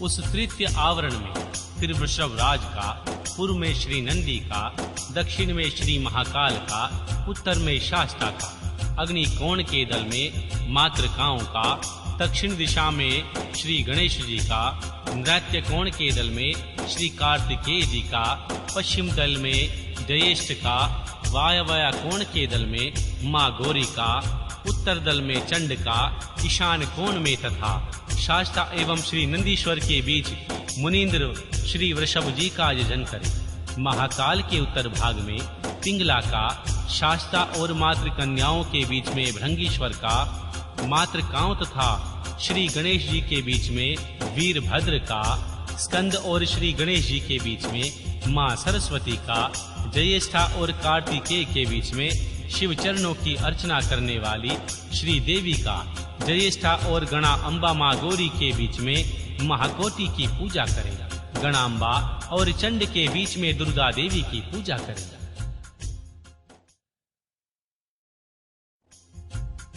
इसी आवरण में पुनः भगवान शिव के अनुचर वर्ग की पूजा करेगा। इस अनुचर वर्ग में रुद्रगण, प्रथम गण, भूतगण आते हैं। इन सब के विविध रूप हैं और ये सब के सब अपनी शक्तियों के साथ हैं। इनके बाद एकाग्रचित हो देवी शिवा के सखी वर्ग का भी ध्यान एवं पूजन करना चाहिए। इस प्रकार तृतीय आवरण के देवताओं का विस्तार पूर्वक पूजन हो जाने पर उनके ब्राह भाग में चतुर्थ आवरण का चिंतन एवं पूजन करें। पूर्व दल में सूर्य का, दक्षिण दल में चतुर्मुख श्री ब्रह्मा का, पश्चिम दल में श्री रुद्र का और उत्तर दिशा के दल में भगवान विष्णु का पूजन करें। इन चारों देवताओं के भी पृथक पृथक आवरण हैं। इसके बाद प्रथम आवरण में 6 अंगों तथा दीप्ता आदि शक्तियों की पूजा करनी चाहिए। दीप्ता, सूक्ष्मा, जया, भद्रा, विभूति, विमला, अमोघा और विदता, इनकी क्रमशः पूर्व आदि 8 दिशाओं में स्थिति है। द्वितीय आवरण में पूर्व से लेकर उत्तर तक क्रमशः 4 मूर्तियों की पूजा करने के बाद उनकी शक्तियों की पूजा करें। आदित्य, भास्कर, भानु और रवि, ये 4 मूर्तियां क्रमशः पूर्वादि चारों दिशाओं में पूजनीय हैं। तत्पश्चात अर्क श्री ब्रह्मा, भगवान रुद्र और भगवान विष्णु, ये 4 मूर्तियां भी पूर्वादि दिशाओं में पूजनीय हैं। पूर्वादि दिशा में विस्तारा, दक्षिण दिशा में सुतारा, पश्चिम दिशा में बोधनी और उत्तर दिशा में अप्यायनी की पूजा करें। ईशान कोण में उषा की, अग्नि कोण में प्रभा की, नैध्य कोण में प्रज्ञा की और वायव्य कोण में संध्या की पूजा करें। इस तरह द्वितीय आवरण में इन सब की स्थापना करके विधिवत पूजा करनी चाहिए। तृतीय आवरण में सोम, मंगल, बुद्धिमानों में श्रेष्ठ बुध, विशाल बुद्धि बृहस्पति, तेजोनिधि शुक्र श्री शनिचर जी तथा धूम्र वाले भयंकर राहु केतु का पूर्वादि दिशाओं में पूजन करें। अथवा द्वितीय आवरण में 12 आदित्यों की पूजा करनी चाहिए और तृतीय आवरण में 12 राशियों की। उसके बाद ब्राहा भाग में 7 गणों की सब और पूजा करनी चाहिए। ऋषियों, देवताओं, गंधर्वों, नागों, अप्सराओं तथा ग्रामियों, यक्षों, यतुधानों, 7 छंदोमय अश्वों तथा वालखिल्यों का पूजन करें। इस तरह तृतीय आवरण में श्री सूर्य देव का पूजन करने के पश्चात 3 आवरणों सहित श्री ब्रह्मा जी का पूजन करें। पूर्व दिशा में हिरण्यगर्भ का, दक्षिण में विराट का, पश्चिम दिशा में काल का और उत्तर दिशा में पुरुष का पूजन करें। हिरण्यगर्भ नामक जो पहले श्री ब्रह्मा हैं, उनकी अंग कांति कमल के समान है। काल जन्म से ही अंजन के समान काले हैं और पुरुष स्फटिक मणि के समान निर्मल है। त्रिगुण रजस तमस और सात्विक ये चारों भी पूर्वादि दिशा के क्रम से अवधारण में स्थित हैं। द्वितीय आवरण में पूर्वादि दिशाओं के दलों से क्रमशः श्री सनत कुमार, सनक नंदन और सनातन का पूजन करना चाहिए। तत्पश्चात तीसरे आवरण में 11 प्रजापतियों की पूजा करें। उनमें से प्रथम 8 का तो पूर्व आदि 8 दिशाओं में पूजन करें। फिर शेष 3 का पूर्व आदि के क्रम से अर्थात पूर्व आदि 8 दिशाओं में पूजन करें। फिर शेष 3 का पूर्व आदि के क्रम से अर्थात पूर्व, दक्षिण एवं पश्चिम दिशा में स्थापन पूजन करें। दक्ष, रुचि, भृगु, मरीचि, अंगिरा, पुलदस्य, पुलाह, क्रतु, अत्रि, कश्यप और वशिष्ठ ये 11 विख्यात प्रजापति हैं। इनके साथ इनकी पत्नियों का भी क्रमशः पूजन करना चाहिए। प्रसूति, आकुति, ख्याति, संभूति, धृति, स्मृति, क्षमा, सन्नति, अनुसुईया, देवमाता, अदिति तथा अरुणधति ये सभी ऋषि पत्नियां पतिव्रता, सदाशिव पूजन पारायण, कांतिमती और प्रिय दर्शना परम सुंदरी है। अथवा परम आवरण में चारों वेदों का पूजन करें और फिर द्वितीय आवरण के इतिहास में पुराणों के इतिहास की अर्चना करें तथा तृतीय आवरण में धर्म शास्त्र सहित संपूर्ण वैदिक विद्याओं का सब ओर से पूजन करना चाहिए। 4 वेदों को पूर्वादि 4 दिशाओं में पूजना चाहिए। अन्य ग्रंथों को अपनी रुचि के अनुसार 8 या 4 भागों में बांटकर सब और उनकी पूजा करनी चाहिए। इस प्रकार दक्षिण में 3 आवरणों से युक्त श्री ब्रह्मा जी की पूजा करके पश्चिम में आवरण सहित श्री रुद्र का पूजन करें। ईशान आदि 5 ब्रह्मा और हृदय आदि 6 अंगों के रुद्र देवता प्रथम आवरण कहे गए। द्वितीय आवरण विद्धेश्वरमय है। तीसरे आवरण में भेद है, अतः उनका वर्णन किया जाता है। इस आवरण में पूर्व दिशाओं के क्रम से त्रिगुणा आदि 4 मूर्तियों की पूजा करनी चाहिए। पूर्व दिशा में पूर्व रूप भगवान शिव नामक श्री महादेव जी पूजित होते हैं। इनकी त्रिगुण संज्ञा है क्योंकि ये त्रिगुणा आत्मक जगत के आश्रय हैं। दक्षिण दिशा में राजस पुरुष के नाम से प्रसिद्ध सृष्टिकर्ता श्री ब्रह्मा जी का पूजन किया जाता है। ये भव कहाते हैं। पश्चिम दिशा में तमस पुरुष अग्नि की पूजा की जाती है। इन्हीं को संहारकारी हर कहा गया है। उत्तर दिशा में सात्विक पुरुष दायक श्री विष्णु का पूजन किया जाता है। ये ही विश्वपालक मृड है। इस प्रकार पश्चिम भाग में भगवान शंभु के शिव रूप का 25 तत्वों का साक्षी 26वां तत्व रूप है। पूजन करके उत्तर दिशा में भगवान विष्णु का पूजन करना चाहिए। इनके प्रथम आवरण में वायु को पूर्व में, अनिरुद्ध को दक्षिण में, प्रद्युम्न को पश्चिम में और संकर्षण को उत्तर में स्थापित करके इनकी पूजा करनी चाहिए। यह प्रथम आवरण बताया गया है। अब द्वितीय शुभ आवरण बताया जाता है। मत्स्य, कुर्म, वराह, नरसिंह, वामन तीनों में से एक राम नाम आप श्री कृष्ण और हयग्रीव ये द्वितीय आवरण में पूजित होते हैं। तृतीय आवरण में पूर्व भाग में चक्र की पूजा करें। दक्षिण भाग में कहीं भी प्रतिहत न होने वाले श्री नारायण का यजन करें। पश्चिम में पंचजन्य का और उत्तर में शर्कगढ़ धनुष की पूजा करें।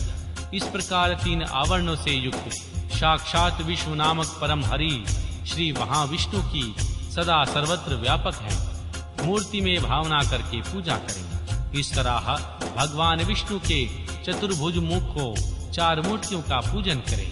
क्रमशः उनकी 4 शक्तियों का पूजन की प्रभा का अग्नि कोण में, सरस्वती का नाट्य कोण में, गणा अंबिका का वायवाय कोण में, लक्ष्मी का ईशान कोण में पूजन करें। इसी प्रकार भानु आदि मूर्तियों और उनकी शक्तियों का पूजन करके उसी आवरण में लोकेश्वर की पूजा करें। उसके नाम इस प्रकार हैं: इंद्र, अग्नि, यम, निरशति, वरुण, वायु, सोम, कुबेर तथा ईशान। इस प्रकार चौथे आवरण की विधि पूर्वक पूजा संपन्न करके श्री ब्रह्मा के भाग में महेश्वर के आयुधों की अर्चना करें। ईशान कोण में तेजस्वी त्रिशूल की, पूर्व दिशा में वज्र की, अग्नि कोण में परशु की, दक्षिण में बाण की, नैतश्य कोण में खड्ग की, पश्चिम में पाश की, वायव्य कोण में अंकुश की और उत्तर दिशा में पीनाक की पूजा करें। तत्पश्चात पश्चिमाभिमुख रौद्र रूपधारी क्षेत्रपाल का अर्चन करें। इस तरह पंचम आवरण की पूजा संपादन करके समस्त आवरण देवताओं के ब्राह भाग में अथवा पांचवें आवरण में ही मातृकाओं सहित महावृषभ नंदिकेश्वर का पूर्व दिशा में पूजन करें।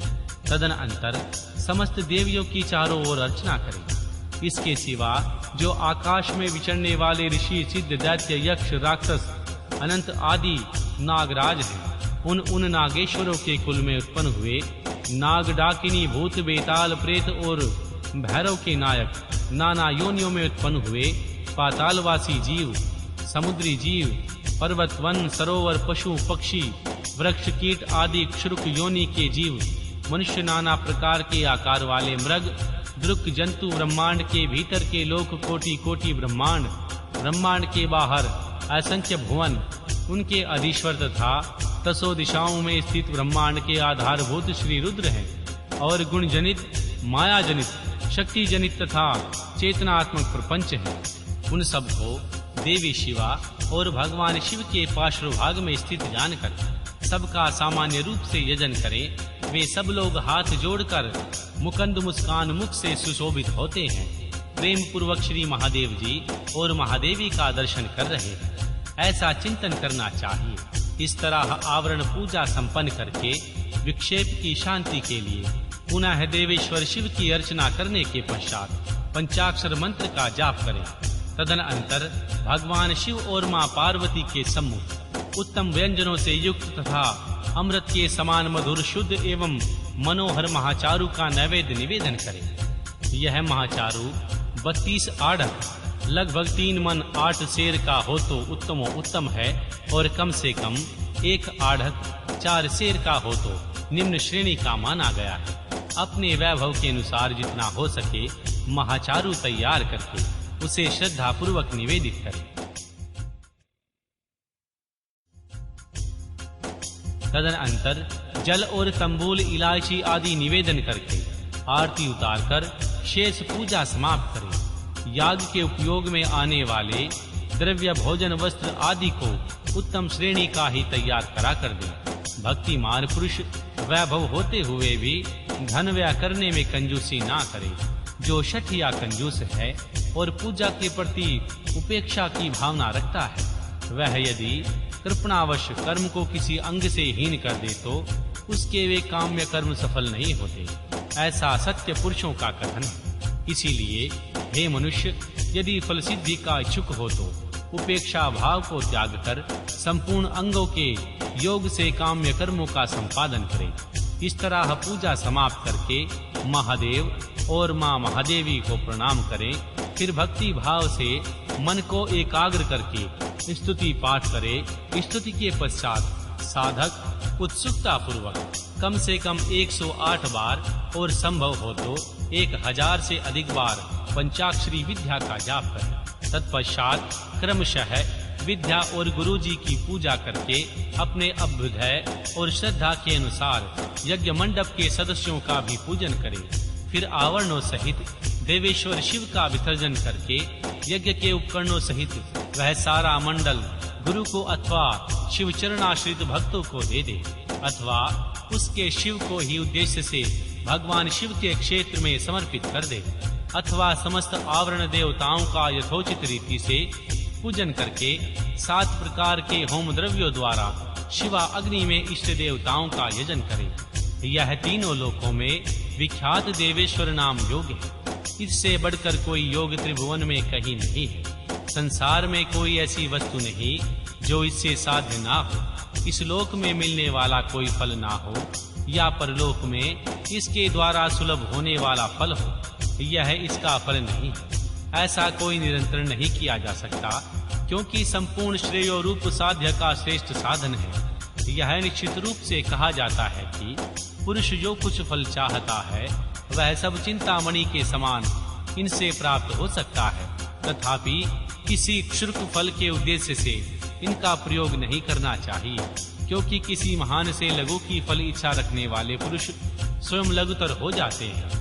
महादेव जी के उद्देश्य से महान या अल्प जो कर्म किया जाए वह सब सिद्ध होता है, अतः उन्हीं के उद्देश्य से कर्म का प्रयोग करना चाहिए।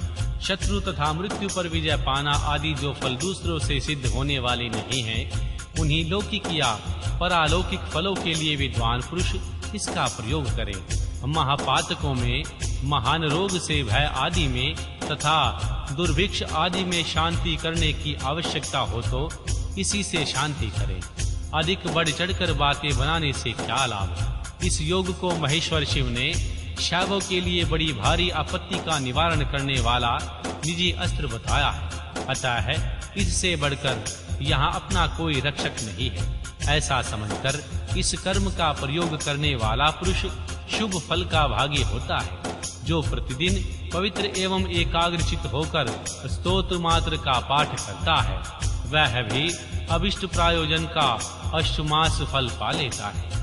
जो अर्थ का अनुसंधान करते हुए पूर्णिमा, अष्टमी तथा चतुर्दशी को उपवास पूर्वक स्तोत्र का पाठ करता है, उसे आधा अभिष्ट फल प्राप्त हो जाता है। जो अर्थ का अनुसंधान करते हुए लगातार 1 मास तक स्तोत्र का पाठ करता है और पूर्णिमा, अष्टमी एवं चतुर्दशी को व्रत रखता है, वह संपूर्ण अभिष्ट फल का भागी होता है। तो आइए मिलकर इस मंत्र का जाप करते हैं। ओम नमो शिवाय। अध्याय 30। भगवान शिव के 5 आवरणों में स्थित सभी देवताओं की स्तुति तथा उनसे अभिष्ट पूर्ति एवं मंगल की कामना। श्री उपमन्यु जी कहते हैं, हे श्री कृष्ण, अब मैं तुम्हारे समक्ष पंचावरण मार्ग से किए जाने वाले स्तोत्र का वर्णन करूंगा, जिससे यह योगेश्वर नामक पुण्य कर्म पूर्ण रूप से संपन्न होता है। जगत के एकमात्र रक्षक, नित्य चिन्मय स्वभाव, प्रकृति मनोहर श्री शंभो, आपका तत्व कलुषा राशि से रहित निर्मल वाणी तथा मन की पहुंच से भी परे है। आपकी जय हो। आपका श्री विग्रह भव से तारने वाला निर्मल है। आपकी चेष्टा परम सुंदर है। आपकी जय हो। आपकी महाशक्ति आपके ही तुल्य है। आप विशुद्ध कल्याणमय गुणों के महासागर हैं। आपकी जय हो। आप अनंत कांति से संपन्न, आपके श्री विग्रह की कहीं तुलना नहीं। आपकी जय हो। आप आकृत्य महिमा के आधार हैं तथा शांतिमय मंगल के निकेतन हैं। आपकी जय हो। निरंजन, निर्बल, आधार रहित तथा बिना कारण के प्रकट होने वाले हे शिव, आपकी जय हो। निरंतर परमानंदमय, शांति और सुख के कारण आपकी जय हो। अतिशय उत्कृष्ट ऐश्वर्य से सुशोभित तथा अत्यंत करुणा के आधार आपकी जय हो। प्रभु, आप सब कुछ स्वतंत्र हैं तथा आपके वैभव की कहीं समता नहीं है। आपकी जय हो।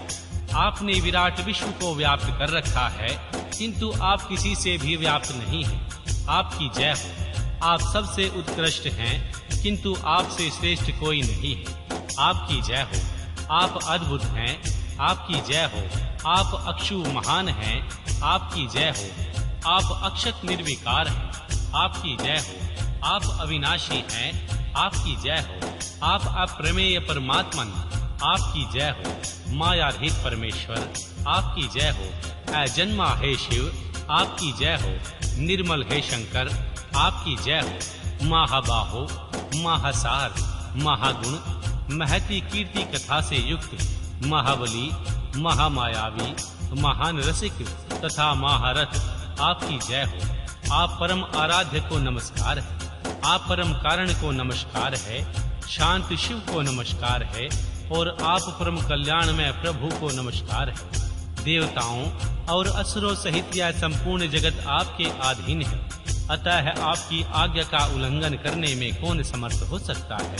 हे सनातन देव, यह सेवक एकमात्र आपके ही आश्रित है। अतः आप इस पर अनुग्रह करके इसे इसकी प्रार्थित वस्तु प्रदान करें। हे अंबिके, जगन्मात, आपकी जय हो। सर्व जगन्मयी, आपकी जय हो। असीम ऐश्वर्य शालिनी, आपकी जय हो। आपके श्री विग्रह की कहीं उपमा नहीं है। आपकी जय हो। मन वाणी से अतीत हे शिवे, आपकी जय हो। अज्ञान अंधकार का भंजन करने वाली हे देवी, आपकी जय हो। जन्म और जरा से रहित हे उमे, आपकी जय हो। काल से भी अतिशय उत्कृष्ट शक्ति वाली दुर्गे आपकी जय हो। अनेक प्रकार के विघ्नों में स्थित हे परमेश्वरी आपकी जय हो।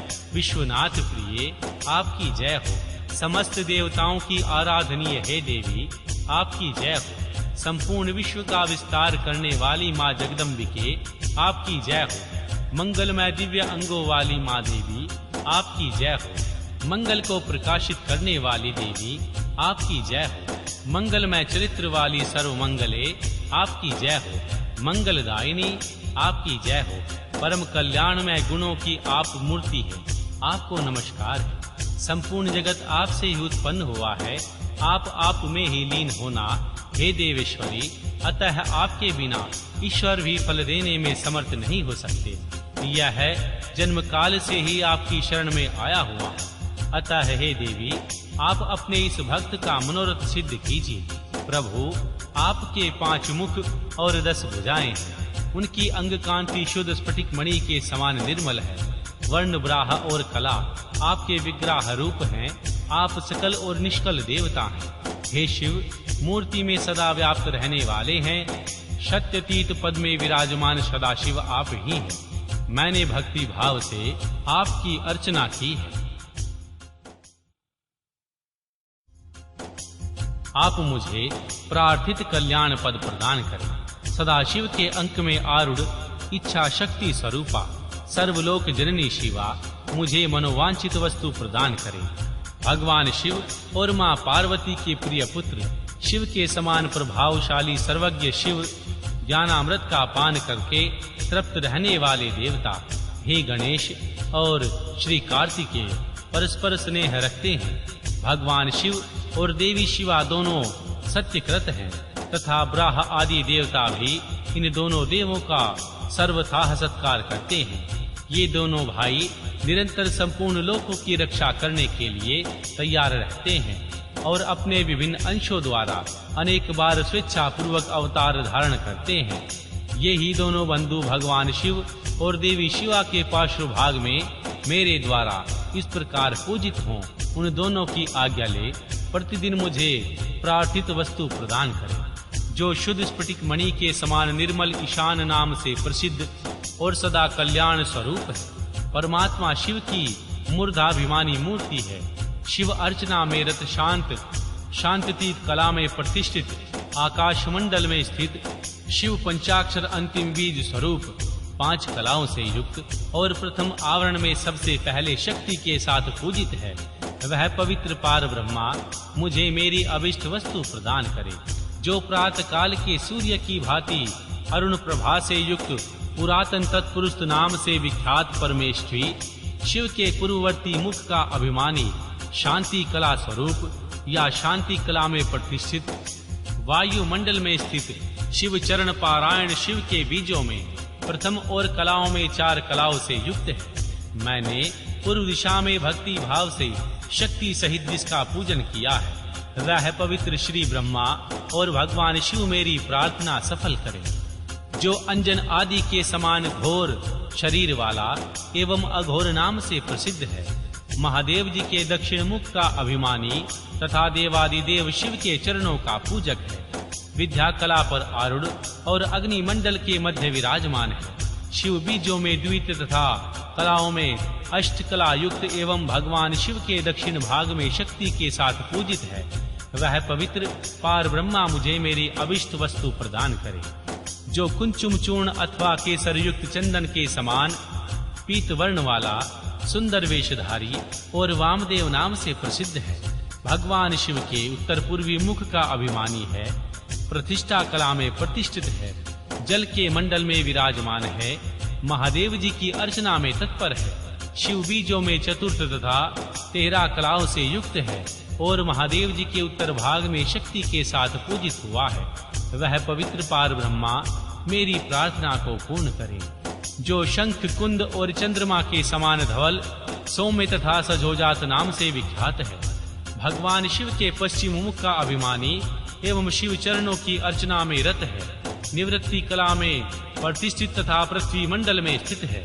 शिव बीजों में तृतीय 8 कलाओं में युक्त और श्री महादेव जी के पश्चिम भाग में शक्ति के साथ पूजित हुआ है। वह पवित्र पार ब्रह्मा मुझे मेरी प्रार्थित वस्तु दे। भगवान शिव और देवी शिवा के हृदय रूपी मूर्तियां शिव भाव से भवित हो उन दोनों की आज्ञा शिरोधार्य करके मेरा मनोरथ पूर्ण करे। भगवान शिव और माँ शिवा की शिखा रूपा मूर्तियां भगवान शिव के ही आश्रित रहकर उन दोनों की आज्ञा का आदर करके मुझे मेरी अभिष्ट वस्तु प्रदान करे। भगवान शिव और माँ शिवा की कवच रूपा मूर्तियां शिव भाव से भवित हो शिव पार्वती की आज्ञा का सत्कार करके मेरी कामना सफल करे। भगवान शिव और माँ शिवा की नेत्र रूपा मूर्तियां शिव के आश्रित रही उन्हीं दोनों की आज्ञा शिरोधार्य करके मुझे मेरा मनोरथ प्रदान करे। भगवान शिव और माँ शिवा की अस्त्र रूपा मूर्तियां नित्य उन्हीं दोनों के अर्चन में तत्पर रह उनकी आज्ञा का सत्कार करती हुई मुझे मेरी अभिष्ट वस्तु प्रदान करे।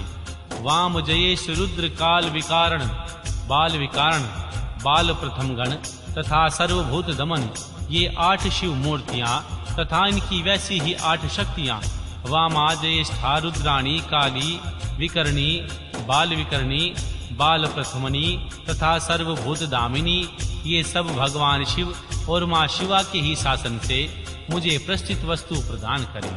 अनंत सूक्ष्म शिव अथवा शिवोत्तम एक नेत्र एक रुद्र त्रिमूर्ति श्रीकंठ और शिखंडी ये 8 विद्येश्वर तथा इनकी वैसी ही 8 शक्तियां अनंता सूक्ष्मा शिवा अथवा शिवोत्तमा एक नेत्रा एक रुद्रा त्रिमूर्ति श्रीकंठी और शिखंडी जिनकी द्वितीय आवरण में पूजा होती है शिवा और भगवान शिव के नाम से ही मेरी मनोकामना को पूर्ण करे। भव आदि 8 मूर्तियां और उनकी शक्तियां तथा शक्तियों सहित श्री महादेव आदि 11 मूर्तियां जिनकी तीसरी स्थिति में आवरण है भगवान शिव और माँ पार्वती की आज्ञा शिरोधार्य करके मुझे अभिष्ट फल का प्रदान करें। जो वृषभों के राजा महातेजस्वी महान मेघ के समान शब्द करने वाले मेरु मंद्राचल कैलाश और हिमालय के शिखर की भांति ऊंचे ऊंचे उज्जवल वर्ण वाले श्वेत बादलों के शिखर की भांति ऊंचे कुकुद से सुशोभित हैं। महानागराज शेष के शरीर की भांति पूंछ जिनकी शोभा बढ़ाती है जिनके मुख सींग और पैर भी लाल हैं नेत्र भी प्राय लाल ही हैं जिनके सारे अंग मोटे और उन्नत हैं जो अपनी मनोहर चाल से बड़ी शोभा बढ़ाते हैं जिनमें उत्तम लक्षण विद्यमान हैं जो चमचमाते हुए मणिमय आभूषणों से विभूषित हो अत्यंत दीप्तिमान दिखाई देते हैं जो भगवान शिव को प्रिय हैं और भगवान शिव में ही अनुरक्त रहते हैं। भगवान शिव और शिवा दोनों के ही जो ध्वज और वाहन है तथा उनके चरणों के स्पर्श से जिनका पृष्ठभाग परम पवित्र हो गया है जो गौओं के राजपुरुष हैं वे श्रेष्ठ और चमकीला त्रिशूल धारण करने वाले श्री नंदीकेश्वर वृषभ शिव और देवी शिवा की आज्ञा शिरोधार्य करके मुझे अभिष्ट वस्तु प्रदान करें। जो गिरिराज नंदिनी माँ पार्वती के लिए पुत्र के तुल्य प्रिय है श्री विष्णु आदि देवताओं द्वारा नित्य पूजित एवं वंदित है। भगवान शंकर के अनंतपुर के द्वार पर परिजनों के साथ खड़े रहते हैं। सर्वेश्वर शिव के समान ही तेजस्वी हैं तथा समस्त असुरों को कुचल देने की शक्ति रखते हैं। शिव धर्म का पालन करने वाले संपूर्ण शिव भक्तों के अध्यक्ष पद पर जिनका अभिषेक हुआ जो भगवान शिव के प्रिय शिव में ही अनुरक्त था तेजस्वी त्रिशूल नामक श्रेष्ठ आयुध धारण करने वाले हैं। भगवान शिव के शरणागत भक्तों पर जिनका स्नेह है शिव भक्तों का जिनमें अनुराग है वे महातेजस्वी श्री नंदीश्वर और शिव माँ पार्वती की आज्ञा को शिरोधार्य करके मुझे मनोवांछित वस्तु प्रदान करें। दूसरे महादेव के समान महातेजस्वी महाबाहु महाकाल महादेव जी के शरणागत भक्तों की नित्य ही रक्षा करें।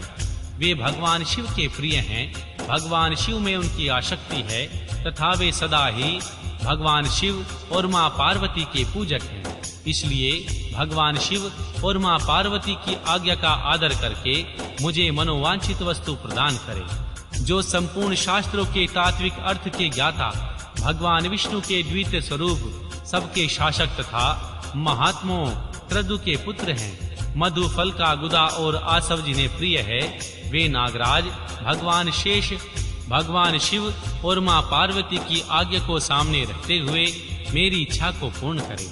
हे ब्रह्माणी, महेश्वरी, कौमारी, वैष्णवी, वाराही, महेंद्री तथा प्रचंड पराक्रमशालिनी चामुंडा देवी, ये सर्वलोक जननी 7 माताएं परमेश्वर शिव के आदेश से मुझे मेरी प्रस्थित वस्तु प्रदान करें, जिनका मत वाले हाथी सा मुख है, जो गंगा, उमा और शिव के पुत्र हैं, आकाश जिनका शरीर है, दिशाएं, भुजाएं तथा चंद्रमा, सूर्य और अग्नि जिनके 3 नेत्र हैं, ऐरावत आदि दिव्य दिग्गज जिनकी नित्य पूजा करते हैं, जिनके मस्तक से शिवगान में मद की धारा बहती रहती है, जो देवताओं के विघ्न का निवारण करते हैं और असुर आदि के कार्यों में विघ्न डालते हैं, वे विघ्नराज श्री गणेश शिव से भवित हो शिवा और शिव की आज्ञा शिरोधार्य करके मेरा मनोरथ पूर्ण करें। जिनके 6 मुख हैं, भगवान शिव से जिनकी उत्पत्ति हुई, जो शक्ति और वज्र धारण करने वाले प्रभु हैं, अग्नि के पुत्र तथा अर्पणा शिवा के बालक हैं, गंगा, गणांबा तथा कृतिकाओं के भी पुत्र हैं, विशाख, शाक और नागमेय हैं,